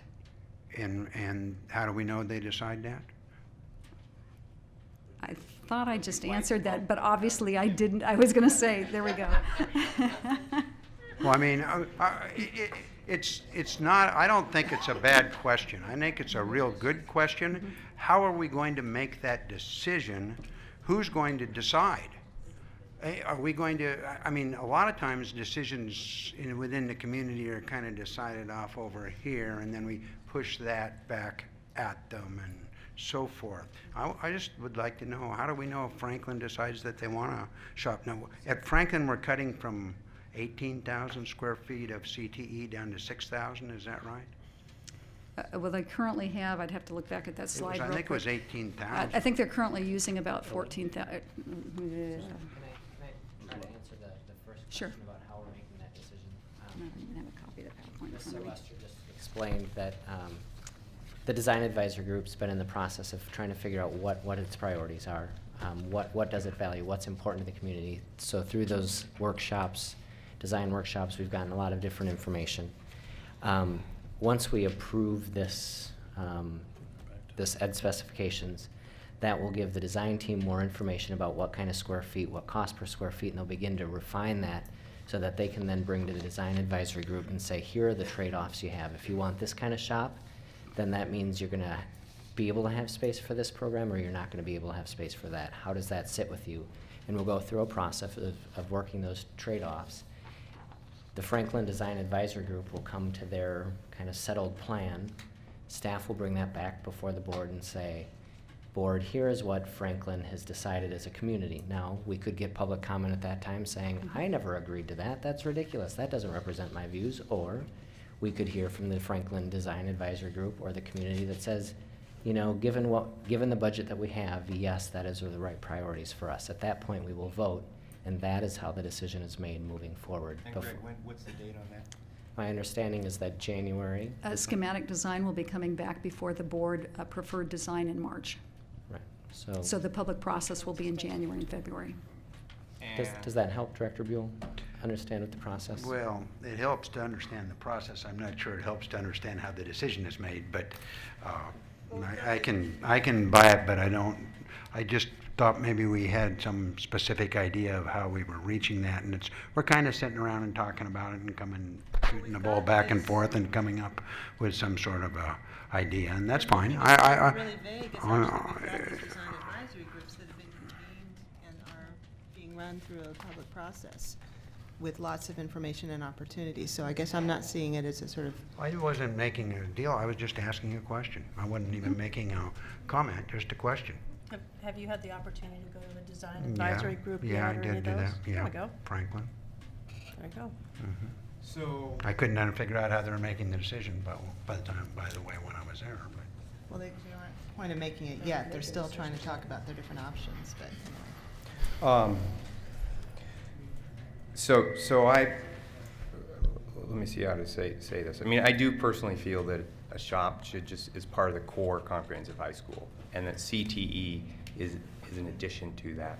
I'm also well aware of the budget limitation, and you only have so much money, and so if you're getting 6,000 square feet to play with, then you get decisions and their trade-offs, like you mentioned, Greg. But so the key assumption there is so much money, and our program is we have a 20 million reserve, which you're asking us to spend 10 million tonight. My understanding is that the bond is not 482 million, but closer to 500 due to financing savings, essentially. Bond premium. Bond premium. So what I want to make sure is that as a body that we're not penny wise and pound foolish, and of course we have to be penny wise, and so there's the balancing act is not to be pound foolish, and so under this scenario that Greg laid out, and they come back in January, February with the design schematic that we're supposed to approve. At that point, could we say, well, here's $4 million that we just pulled out of the 30 million bucks we just saved because of financing premium, and let's add this space? Or do we have to, will we have that option at that point in time, or is this it tonight? This is it? No, in March, you still have the opportunity to provide additional direction regarding adding space and adding money, but I can tell you that the bond premium is not available for disbursement. Right now, we're kind of, it's called the bond premium in some locations or the CFO contingency in others. In other words, it has to be held until subsequent bond sales occur to see whether or not it's actually going to net out the dollar amount that it currently is. And so we're several years away from the next bond sale. So as a practical matter, for that $13 million, Right, okay, I it's just not was in play. using that as an, But I think that's an important, it's Yeah. actually something I wrote down, is that to say that the premium has netted us more funds to expend, we have at least two more bond sales to go that we don't know what the rates will be. Correct. So we still have to assume this 482, and it might be greater and it might actually be less. Right. So speaking of penny wise, it's I think foolish for us to predict what the next two bond sales might bring us. Mhm. So I'm still looking for an answer to the question on what $10 million buys us. And in part, I'm especially curious with your first answer that it doesn't buy more square footage. But I'm also curious, based on this memo that we have from Paul Cathcart, revised Portland Public School Comprehensive High School Area Program. Because as I read through this, it basically looks like it is 90% takeaways in terms of space and square footage. So it talks about on the core program classrooms, you would increase by 3, and you'd have a number of smaller instructional places. That's an add. You talk about fine and performing arts. That was a big takeaway. Band, orchestra, and choir would be combined into a single space. Theater and dance, I think, would be combined. It looks like the theater space is being reduced. I don't even know how many seats we're still even talking about, but a big reduction. Athletics, you're talking about reducing the size of the auxiliary gym. I don't know if that's still a high school size auxiliary gym. I don't know what that means. Dance functions would be moved to share a room with wrestling. Small team rooms are being eliminated. Overall athletics are being reduced by 4,500 square feet. Education support. Looks like computer labs are being increased from 1 to 2, so that's an increase. Student commons are going to be reduced. Staff room is being eliminated. Space for student government looks like it's being eliminated. Student lockers would be double stacked. And it looks like the overall area devoted to educational support looks like it's about 16,000 square feet less. So I guess I'm still looking for the answer to the first question, which is what's the 10 million buying? So. Well, and the change in the ed spec was a necessary part of us trying to increase capacity for enrollment. And so as again, we talk about the hydraulics of it, given a certain amount of money, there's only so many square feet we can build for it, and there's certain capacities. So we have to have a certain number of classrooms to support increased enrollment, which means that some of the core facilities had to be decreased in size in order to allow for the increase in the number of classrooms. And so this was the pairing of the educational specification that I was referring to earlier, or the pruning, where we had both Bassetti Architects and Dowa IBI working on that initial draft that you saw on September 23rd, and based on their combined expertise with all of the high schools that they've designed over their careers, working to fine-tune it to allow us to expand the capacities of the schools.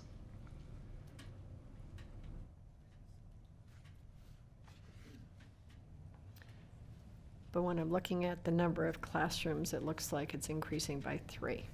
At least that's what this memo is saying. And then there'll be a number of small instructional spaces. I mean, it seems like there's very few add-backs in terms of instructional space. But that's what this is all about. Well, because the revised comprehensive high school area program you're looking here is for 1,500, and then we have to inflate this in order to meet the 1,700 requirement. So it was necessary for us to decrease the entire education specification in order to allow it to increase back in size for an enrollment of 1,700 students. Which is why you start seeing some of the spaces being combined or reduced or becoming preferred as opposed to required. This still doesn't quite answer the question what the 10 million pays for if there's no additional square feet. It doesn't answer that question. No. We had a discussion at break, and similar to the question I think Director Regan asked a couple weeks ago about why would adding two classrooms cost $2.5 million, and part of it's the economic modeling. And so based again on those hydraulics, as it gets pretty complicated, which seems like a simple question, becomes a pretty complicated answer because it's spread across 3 different campuses and what they were originally modeled at and what we've learned now. I know Director Knowles has something she'd like to say, and I think I saw a hand by Director Buell. But then I want to come back to a group and decide whether or not we want to put this off to make a decision. We can have a meeting perhaps later this week if we have some of these answers, or perhaps people are comfortable enough with it to move forward, and we'll still get the answers to those questions, but it would allow staff to continue with the open houses that are scheduled this week. So Director Knowles? First of all, I want to say thank you for providing us with this information about Linwood. I think that's very helpful to talk about creativity and using space in addition to the 6,000 square feet of blob space that we have. And I think that as I listen to my colleagues talk about CTE and these different spaces, it's very apparent to me that we have a few issues just as a district that we need to come to grips with.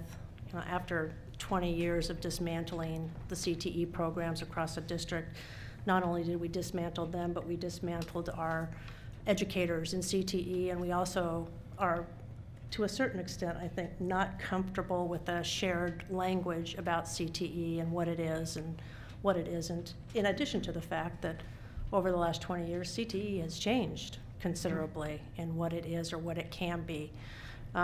So these are all things that I think we need to be thinking about as we're trying to figure out, before we know the answers to all those things, how much space we need for the things that we don't know. So it's a very difficult decision for us to come to grips with, but I think looking at this particular model that you gave us with Linwood, and not too long ago, Director Regan and I went out to Sherwood and saw Sherwood, and I know she's been to a couple other places, and Director Curler's been to some spots too to look at what other CTE programs look like.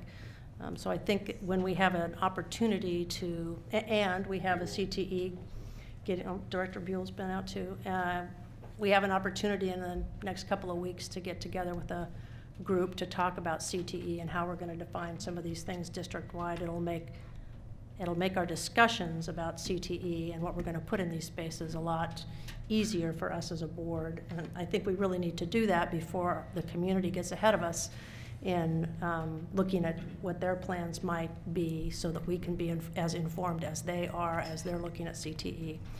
But I'm comfortable with right now with the 6,000 square feet that we have. And the only reason that I'm comfortable with that is because I know that there are other classrooms and many of the kinds of CTE programs that we will have. I think Director Atkins spoke to this as well.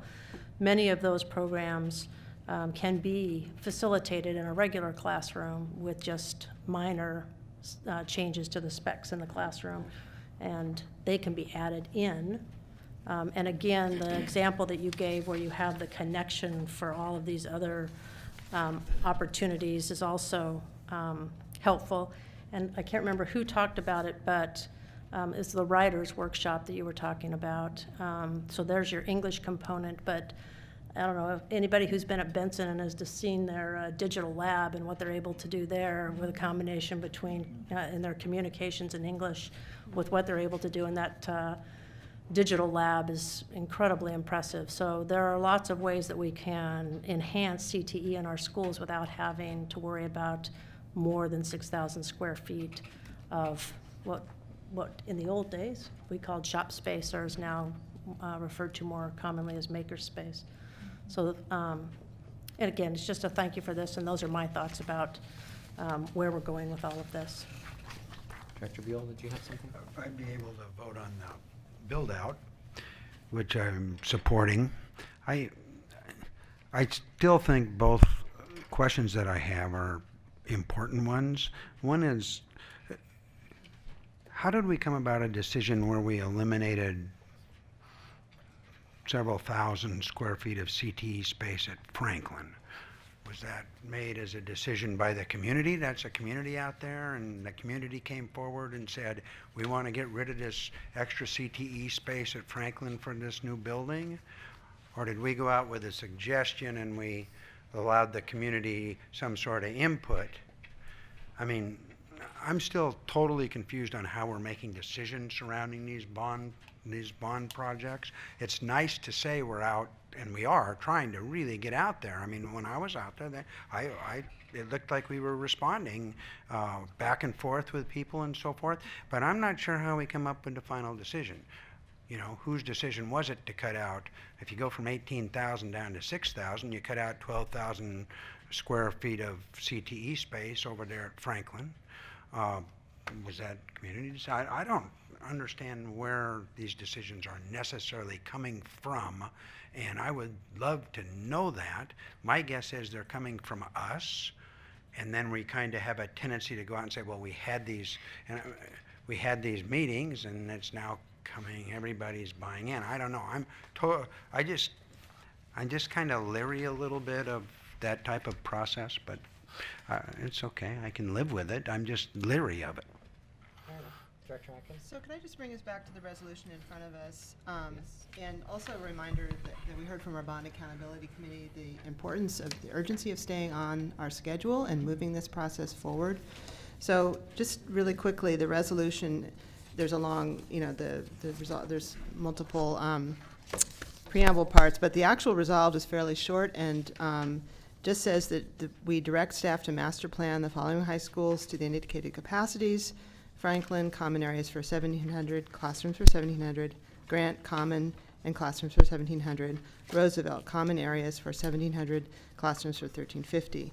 Then number 2, the board directs staff to master plan Roosevelt to include a subsequent phase to add future classrooms to bring total classroom capacity to the common area capacity, i.e. 1,700.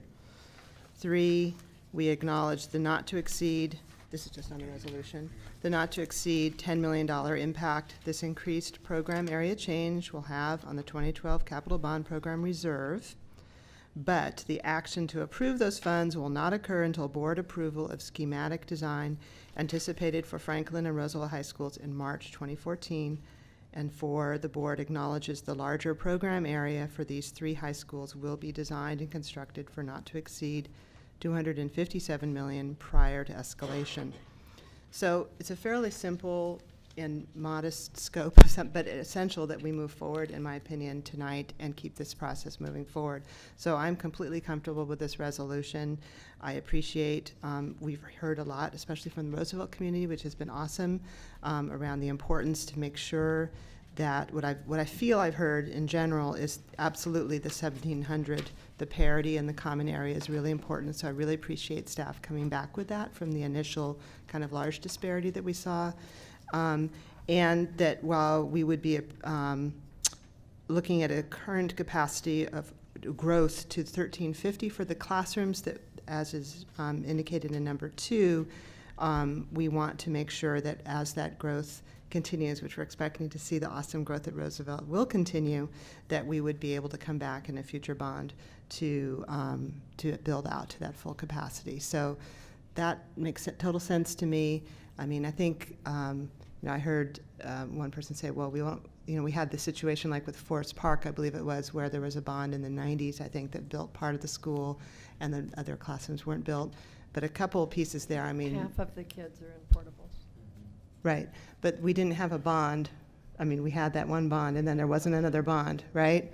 So I think what we're saying is you know, and also it wasn't a flagship high school in our system. I mean, you know, so we've got this awesome growth happening at Roosevelt. So I guess what I'm seeing is that this is meaning that we're going to be able to build that out in the future. So anyway, all that to say, I'm comfortable with this resolution. I would like us to, I'm in support of it, and I'm hoping we're going to vote and move forward tonight. And then we'll continue, obviously, to have lots more questions and discussion in detail, both at the board level, community level, design advisory groups, all those places as this moves forward.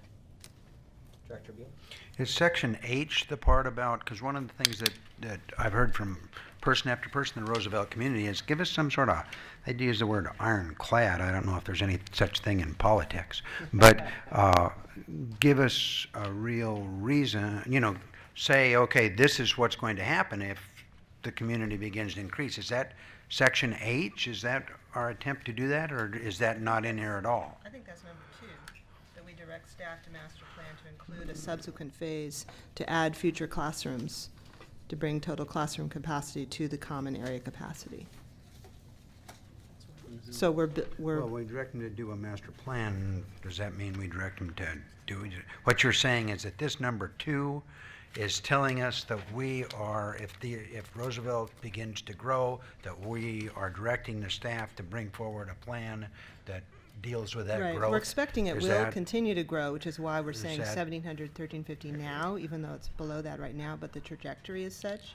But this is saying that yes, assuming, and I know it will, the growth continues, then we're going to come back.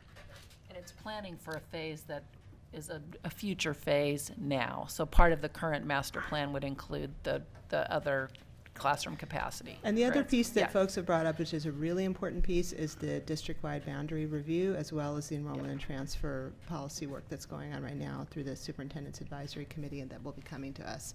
And those are 2 really key pieces that obviously have had a huge impact in the past on Roosevelt and other schools. So those are also factors that are going to be changed in the future that should be, I think, positive changes that will stop the drain of kids out of their neighborhood. So essentially, we're giving the Roosevelt community what they asked for here, basically? Well, it may mean not. Is that correct? I mean, are we on record that we're doing that? So we're all in agreement that that's what number 2 means? We're on That's what I see it record means. That we're going to, are we all in agreement? As you point out, I don't think it's ironclad, because it not assumes another passage of another bond, but I think that Right. it is putting us on And it record as assumes saying that growth. is our full intent, and we would expect future boards, when they consider a future bond, as well as community, that this would be the plan as we move No, forward. This is what we're saying. This is what we're saying that we want to happen. Right, exactly. I'd say there's a first time for everything, right? Giving the community, the school community, what they're asking for, right? I want to say, nothing I've heard over the last week has changed my level of support for the proposal that was submitted by staff. But I do want to, it is really important for me to comment specifically to the Roosevelt community, those that are here and others, that a conversation like this doesn't put into doubt the strength of the Roosevelt community, the expectation that there's growth to happen, that really I felt important in stirring testimony by teachers, by community, by others that I think does play into my decision-making of an issue like this, an important issue. We need to do our due diligence and ask hard and tough questions to the staff and others, and that's why we have a bond accountability committee and so on. But it doesn't, in my mind, put into doubt the pride and the expectation and the hope that exists right now in the Roosevelt community. So thank you all for bringing that this last week, as you emailed us, and tonight too in your testimony. Well said. So with that, we'll now consider resolution. Right. Oh, Director Curler. Right, so I mean, I'd just like to say, if we pass this resolution, we're acknowledging that this program's gonna cost $10 million, but we don't have an explaining level of understanding where that money is being spent. So I personally am uncomfortable with that, with number 3 of the resolution. And Wondering if we could go forward with the resolution as is, excluding number 3, and have you come back to us with a explaining level of understanding where that money's being spent, of which we could approve at the next board meeting. So a couple of things, and I don't know if you have some other thoughts. One, board members are always welcome to amend resolutions. So you would be welcome to introduce that amendment. I personally, as I read it, would have a tough time directing A, B, C, D, E, F, G, A, L, M, N, O, and 1, 2, and 4 if we're not willing to commit the funds.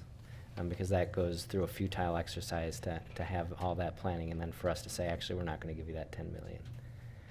Well, but it may not cost, I mean, we knowing- just don't know how much it costs.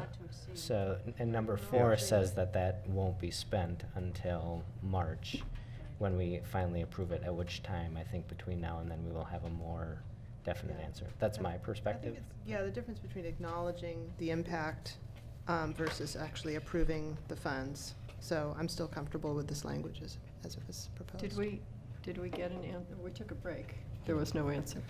Again, remember how I reminded the complexity of how it's modeled across 3 different ones, and so what seems like a simple answer winds up to be a little bit more complex than that. We're not actually approving the funds until March. Correct, but so let me ask another question. When do you think you could come back to us? If we pass this resolution here, since we're not approving them until March, but it would be nice to get clarity on this issue, when do you think you could come back to us and explain where the 10 million is being spent? We could come back at your next regular board meeting or work session. Okay, that would be helpful. Thank you. So I would also like to add that I think one of the misses that we've had here is that our CTE committee hasn't met yet. And so it feels like we're doing this kind of backwards, where we're working in a void. A couple of years ago. Yeah, and I think that there have been many, many, many of us on the board who have expressed a really strong interest in career technical education, and I don't know why it's taking so long for us to have this conversation in a really deep way. And I know that Director Atkins talked about flexibility, and I'm all for flexibility. That's what we talked about when we passed the bond. But what now we're talking about is flexibility within 6,000 square feet instead of flexibility in terms of the whole project. And so it just feels like in every conversation we've had, it hasn't been the community saying we want 6,000 square feet. It's been our facilities folks saying you're getting 6,000 square feet. And that's what I have found so frustrating about this conversation. I'm not sure the Franklin community was ever told, you have 14 now, how many would you like? We'd like 6,000. That hasn't been the discussion. The discussion is, in our schematics, you're getting 6,000. And I just find it offensive. It's not the way it should be happening. I understand. It actually relates to Director Buell's comment. What I saw was a process through Community Vision of saying, what should every high school in Portland have? And through that, there was a vision of what every high school should have. And then staff came back with, here's how you would fit it all. And then it went out to the design advisory groups to say, is this the right space? So for example, at Franklin, they've had the option to say, you know what? You have a theater and you have a black box theater. Get rid of the black box theater, we want CTE. That hasn't been the discussion, but that would have been that place for that to happen. Or we could add square feet to the project. We can, and from, again, this is just my experience on the Franklin, is that the site is so tight, and I think we're gonna run into it probably with Grant as well. Where you add that square feet, it's either on the football field, and so you don't have a football facility there, or it's on the baseball field, or you go up 4 stories. I was just telling Director Curlin this during our break. Or you go up to 4 stories, which really dwarfs the original site, which then makes it take away from the historic value, and or you have a 4-story building in what's otherwise a residential neighborhood, and you have to mitigate those impacts, and that becomes really challenging.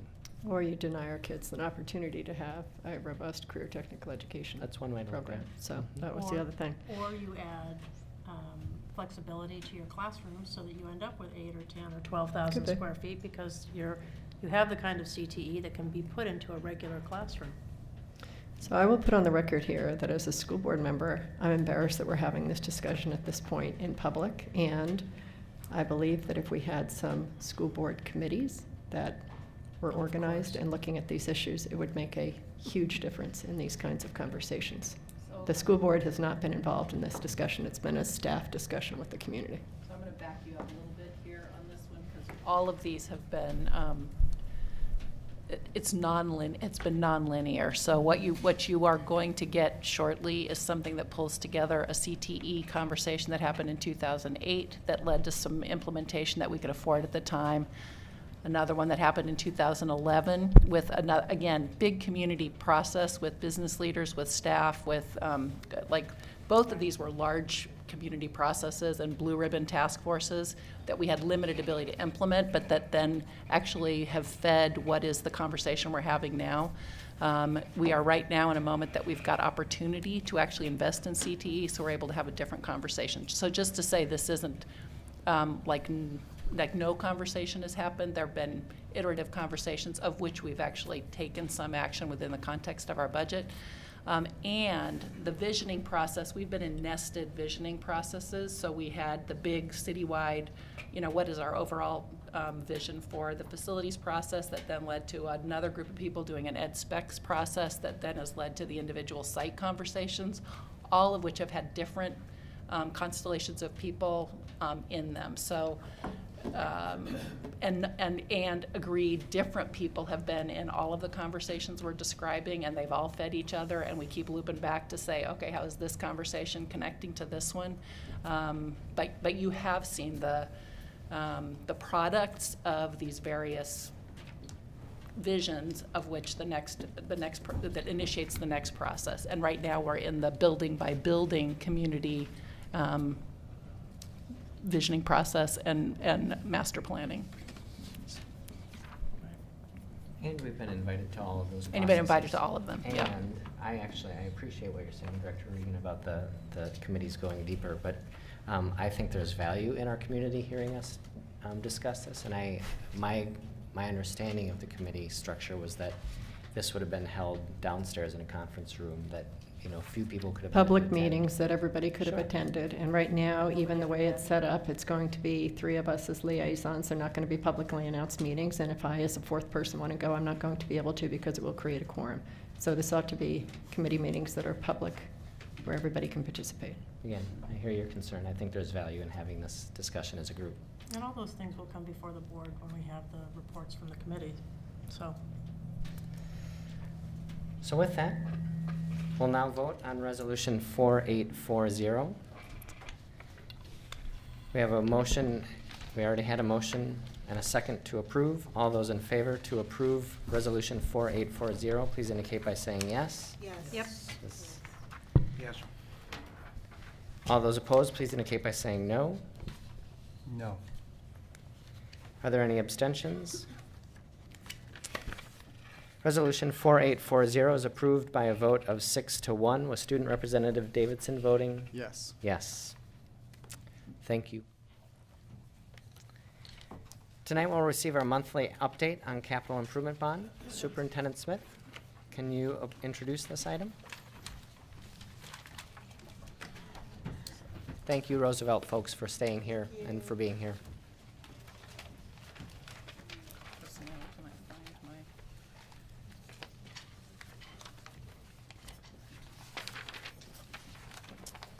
So Jim Owens is going to stay in place and offer our quarterly capital improvement bond update. Last, I'd like to start off by pointing out that in your board packets is the November bond update, which highlights progress over the last month. I hope the balanced scorecard format continues to be useful and provides detailed perspective for you on schedule, budget, stakeholder, and equity, including the rolled-up summary. We continue to remain on track and are picking up speed on the 2 high school projects, Fabian, and the design work on our summer 2014 work. But tonight I'd like to depart from the balanced scorecard. We will entertain questions afterwards, however. But depart from it and instead highlight on the first year bond accomplishments and outline what's in store for us over the next 6 months. I'm going to keep this fairly high level to highlight what's been accomplished. It's hard to believe in 12 months what's occurred relative to the unprecedented $482 million bond program that was approved by voters just on November 6, 2012. The superintendent has highlighted 3 key measures which are intended to convey bond implementation progress as we move forward. We know them as on time, on budget, and visible to community. Much of the conversation that we have here with you centers on these 3 objectives. So the frame that I'd like to use in going through these accomplishments aligns to those 3. In terms of looking at on time, after the bond was passed, we had a plan in place to immediately begin developing bond implementation plans. And to accomplish that, we recognized that we need to lay out a project framework and also a sequencing, what the timeline was for the work. Certainly developing that, briefing it through a series of board sessions, believe was something that conveyed the sense of transparency, convinced the sense of scope and timing for the entire program.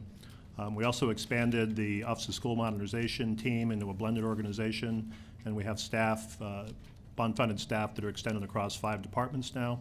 We also retained Hiri International, a nationally prominent construction management firm, to assist staff with the program, and the team has really been working extremely hard over this past year. We also developed a very comprehensive program management plan that provides guidance to staff, will also be used as we go through the performance auditing and our financial auditing. Our Bond Accountability Committee looks at it, but it's a document that provides a lot of the process and procedure that is guiding us. As part of our implementation plan, we also developed an annual improvement project plan that looked at sequencing summer work over the summers. And of course, we just finished IP 13 this past summer. Adopting the district-wide facilities vision, some reference was made to that earlier this evening. It was a document that described how buildings support program and curriculum. And that was the first phase of that work. The second phase with the EdSpec itself will be presenting to you in the January timeframe. In terms of success, the safe completion of improvement project, our IP 2013, was completed at 6 different sites. We also leveraged a very key grant from the state, the Seismic Rehabilitation Grant Program for Alameda. And it was really very exciting to be able to work with the state, with the Office of Emergency Management, and bring that project to completion. Been very active on awarding contracts as we begun our planning and design work for this next summer. We actually have 3 design teams on board now under 3 different contracts. That's moving ahead on plan. We've been out to all the schools. We've got 12 of them, so we're doubling the number of schools, and have conveyed to communities what the work scopes are at each one of those. Master planning at Fabian is another example of a contract that was awarded 2 months ago to begin almost the pre-master planning work there that we're, of course, working very closely with Concordia on. And then, of course, the design efforts for Franklin and Roosevelt high schools are well underway, and will certainly continue as we move ahead. In terms of being on budget, overall at the program level, we're very much on budget. In the balanced scorecard report, you saw a summary of where we are, and I'm glad the question from Director Regan came out about your forecasting being under budget. And again, that is due to the use of contingency at the project level. We were very pleased that the first bond increment was sold at a favorable rate. We had a face value of $158 million. That's the first of what we expect will be 3 bond sales, and we got excellent rates, resulting in a bond premium that, as we mentioned, isn't available for project planning. Is nonetheless really good news, because we can use that as we move ahead for the second and then the third increments. Successfully managing the construction this first summer was an important objective. Using the contingency and being able to accomplish the work over a 9-week schedule gave us a lot of insight in terms of what is involved in these schools. And we mentioned we actually came in under our contingency thresholds for that. And then our program cash flow projections are actually within 2% of what we expected to be at this point in time. Believe it or not, we've actually already spent almost $60 million here through the first year. Part of that is repayment of the debt that was in the bond measure, that being the component for repayment for Rosa Parks Elementary for the roof work that was done, and also for the boiler burner fuel conversions. That was a total of $45 million. Another important consideration in working with our business community, paying invoices on time. We're really off to a great start there, and that's an important consideration as we move through the program. Balanced scorecard reporting tool, again, I mentioned, is hopefully something that's useful and provides a summary of what changes are occurring from month to month, and we'll continue to use that. Visible to the community, the third component. There's a number of dimensions to the visibility issue. It includes our approach to transparency. Certainly the highly qualified Bond Accountability Committee that has been in place since the start has been a key partner, and you just heard their third report actually at the last meeting to describe how the program is doing overall. We just contracted with a firm to begin doing the annual performance audits. The first one will be completed before the end of this school year, and that will be reviewed by staff, reviewed by the Bond Accountability Committee, and then reviewed with you. We've spoken to a number of different communities over the past year that represent the business side, the contractors, the design professional community, as well as so many different community associations. And we're really pleased that we've gotten as much attention as we had from groups like the American Institute of Architects, the American Society of Civil Engineers. We've spoken to groups that represent minority, women-owned and emerging small businesses, the National Association of Minority Contractors, and the Oregon Association of Minority Entrepreneurs. So we continue to maintain a very strong dialogue with those groups and promote the business opportunities that are being provided for them. eBuilder is our transparency tool, and I'd like to highlight that's been a great success. We've been working with that for several years now, and that's a tool that we'll be using to manage the program. And then the Bond website has been a great success. I think as it's evolved over the last several months, there's significantly more information that's being provided. When questions are asked, we're able to point people to it. It's very intuitive, and the feedback that we've gotten from community in general has been extremely positive. We'll continue to develop that as we move forward. Another component of visibility is working in our equity and public purchasing and contracting, which involves a three-legged plan that looks at student engagement, looks at workforce development, and looks at the MWESB participation levels. We achieved 11.4% in terms of payments through November 1st.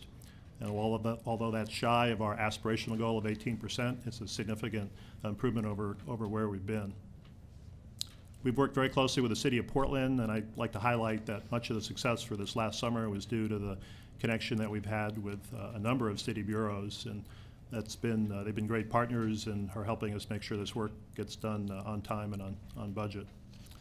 And then the competition on the work is something that is an indicator of the quality of our documents, the manner in which firms work with the district, and having excellent competition is another real key indicator and a success factor.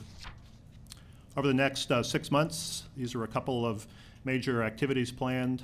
Certainly the master plans that we've spoken of tonight will be presented. We're actually looking in December for those for Roosevelt and Franklin. And then we'll be moving into the schematic designs, which again, we will also be bringing back to you in the mid-March timeframe. And then with that, we'll be moving directly through the rest of our design and then getting started with construction.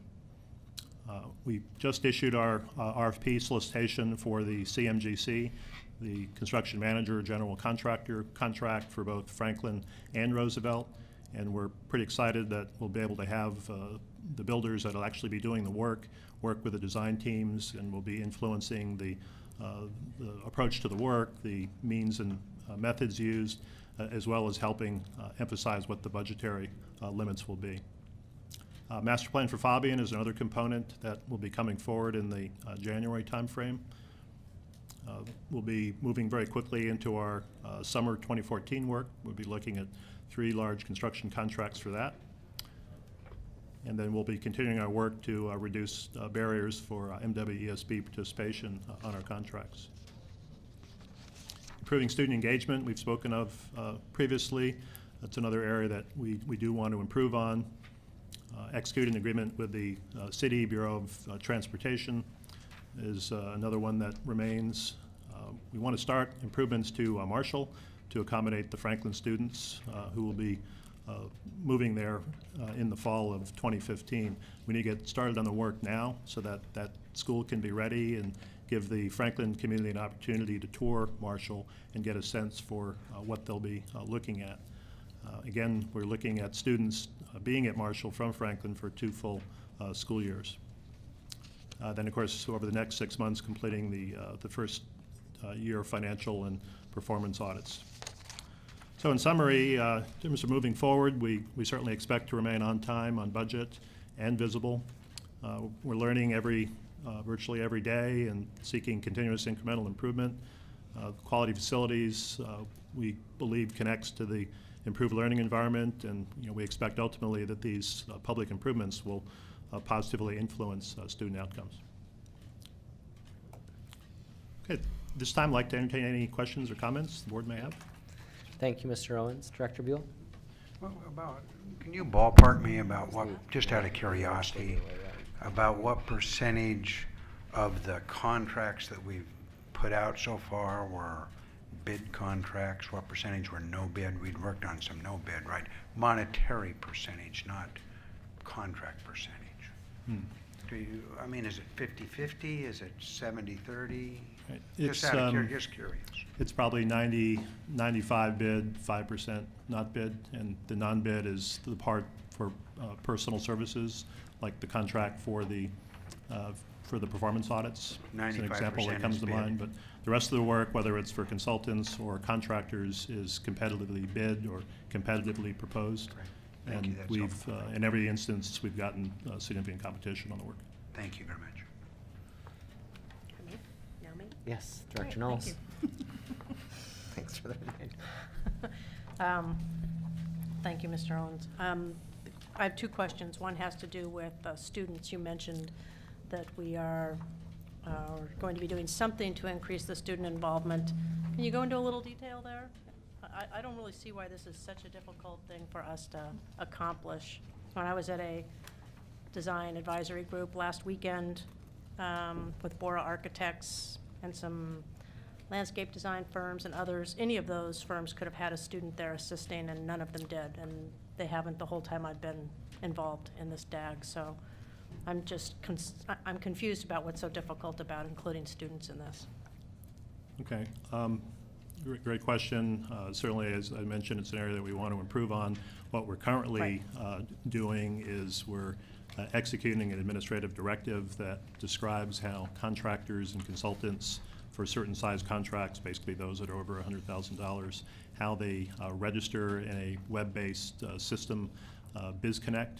And then at the high school level, we're trying to connect students with the firms.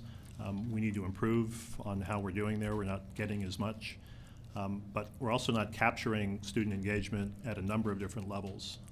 This administrative directive is focused on use of BizConnect and then how we work with Office of Schools on connecting, but we have students that are also engaged with us in a variety of roles outside contract vehicles, where they're participating as interns. We just had a group of Benson students that did a video of the seismic rehabilitation work at Alameda. So part of it is how we're reporting it and managing it. I know we are planning to meet and put together a a better plan, a better presentation on how we're engaging more fully. I would share that all of our contractors and consultants have complied from a contract administration standpoint. They're all registered in BizConnect, and so we need the additional effort to make sure that we're connecting interested students. So I haven't noticed that BizConnect has been very successful over the last 4 or 5 years that we've actually had it.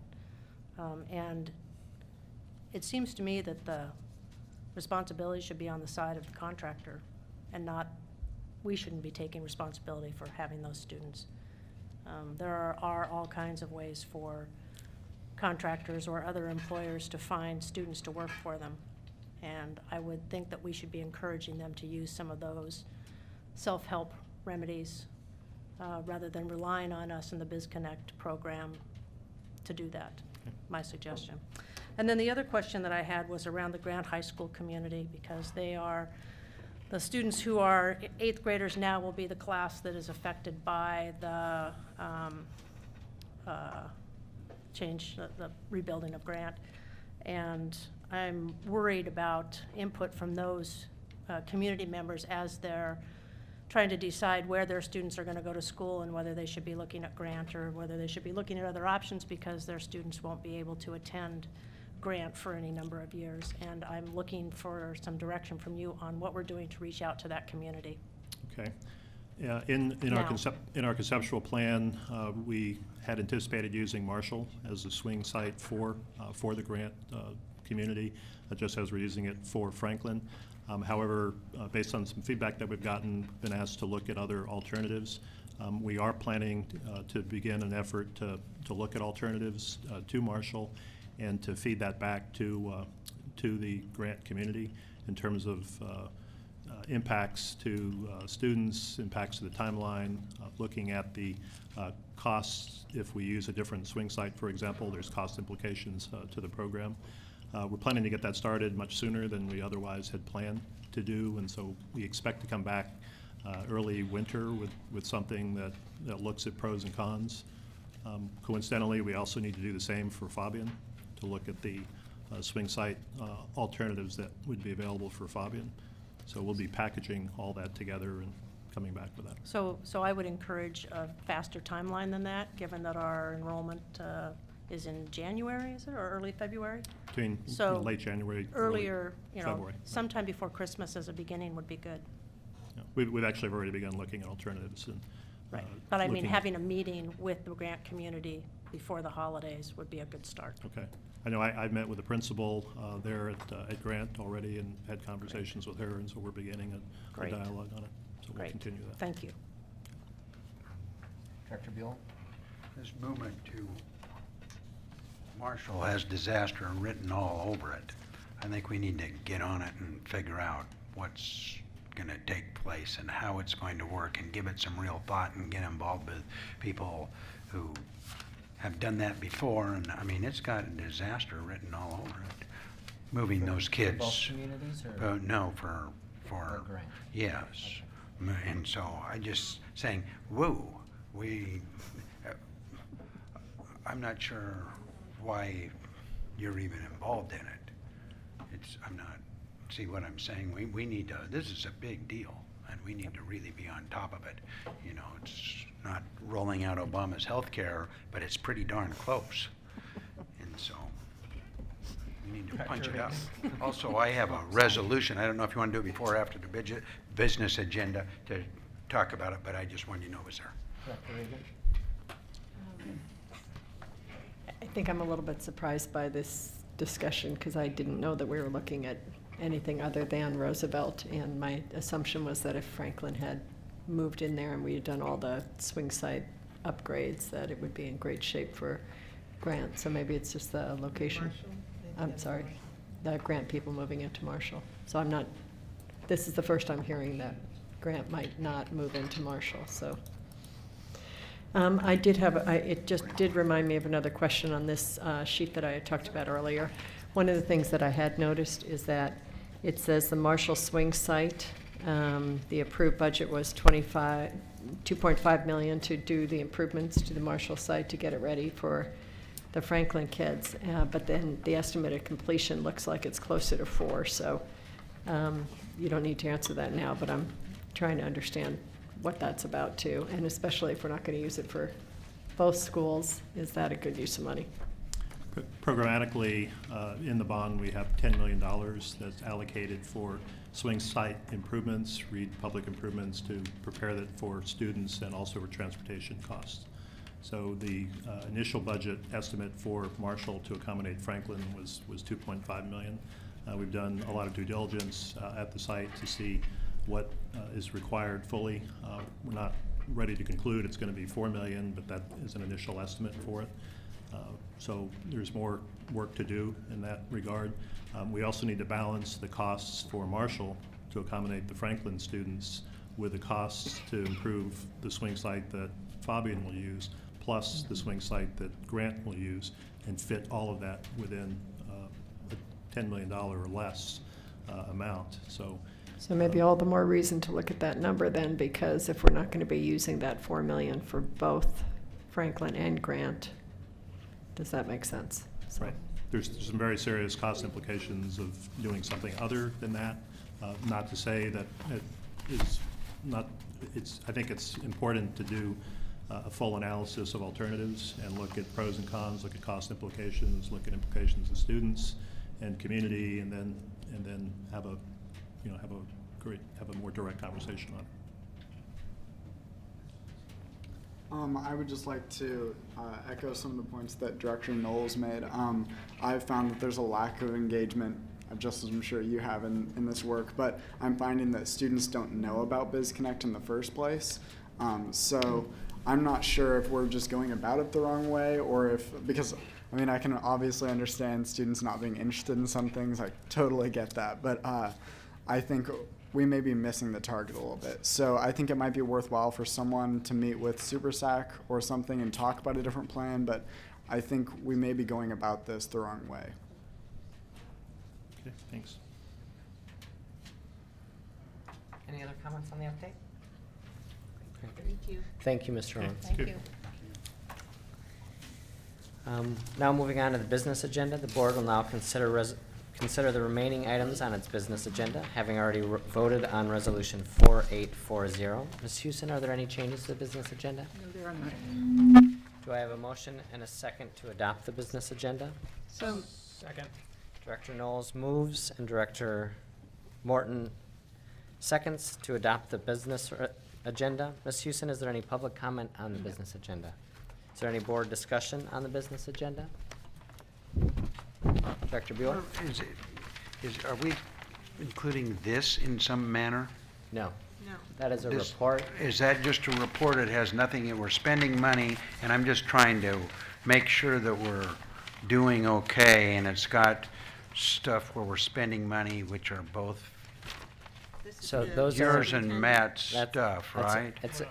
It's a report. We're not voting, so you don't have to, I just Correct. didn't want to make sure, I wanted to make sure that we were okay on everything. Appreciate it. And I didn't understand it, because this is a new thing, for a new way that it came about. So Thank you, that- okay. Just to be clear, so folks at Okay. home know what we're talking about.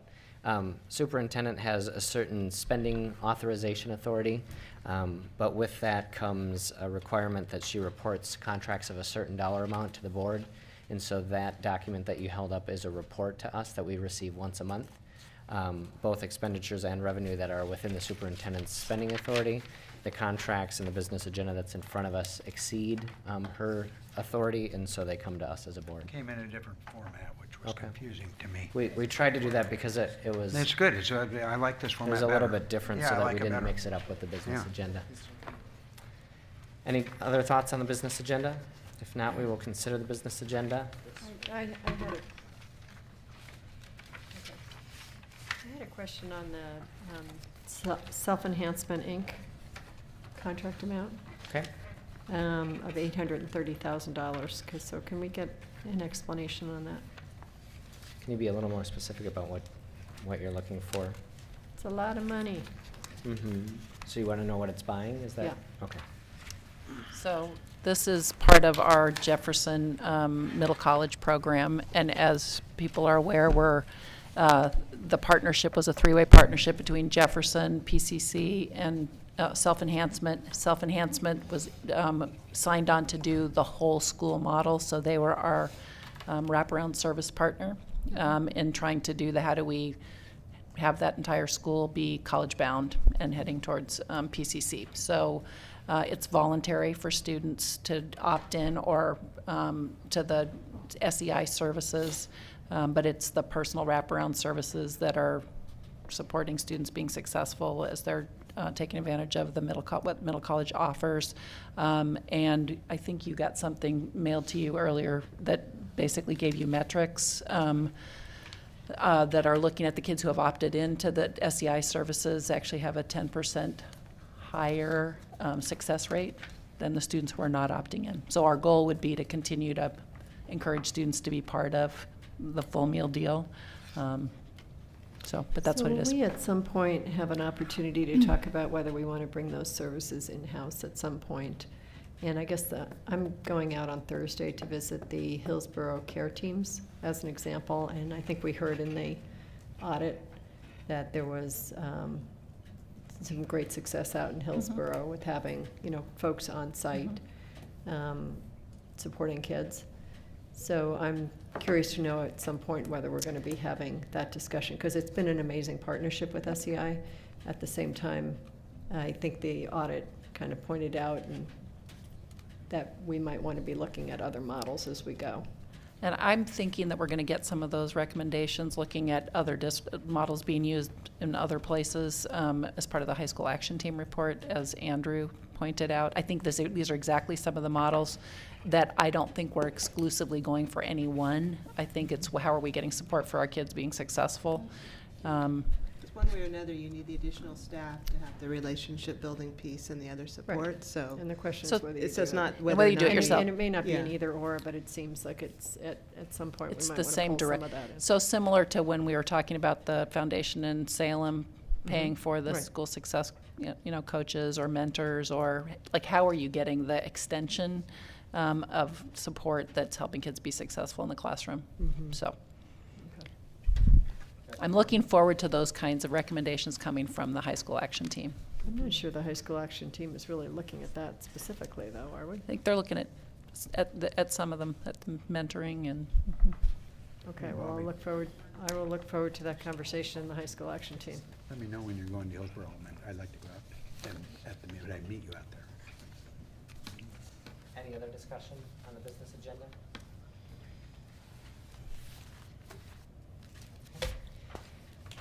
All right, business, I almost went right to a different line. Yep, got to vote first. Board will now vote on the business agenda. All in favor, please indicate by saying yes. Yes. Yes. All opposed, please indicate by saying no. Are there any abstentions? Business agenda is approved by a vote of 7-0 with Student Representative Davidson voting. Yes. Great. The next meeting of the board will be held on December 2nd. On behalf of the board, I wish everyone a happy Thanksgiving to those indigenous nations. Thank you for the gifts that you offer, and I hope that we can correct some of the challenges we've had. This meeting of the board is now adjourned. Challenge the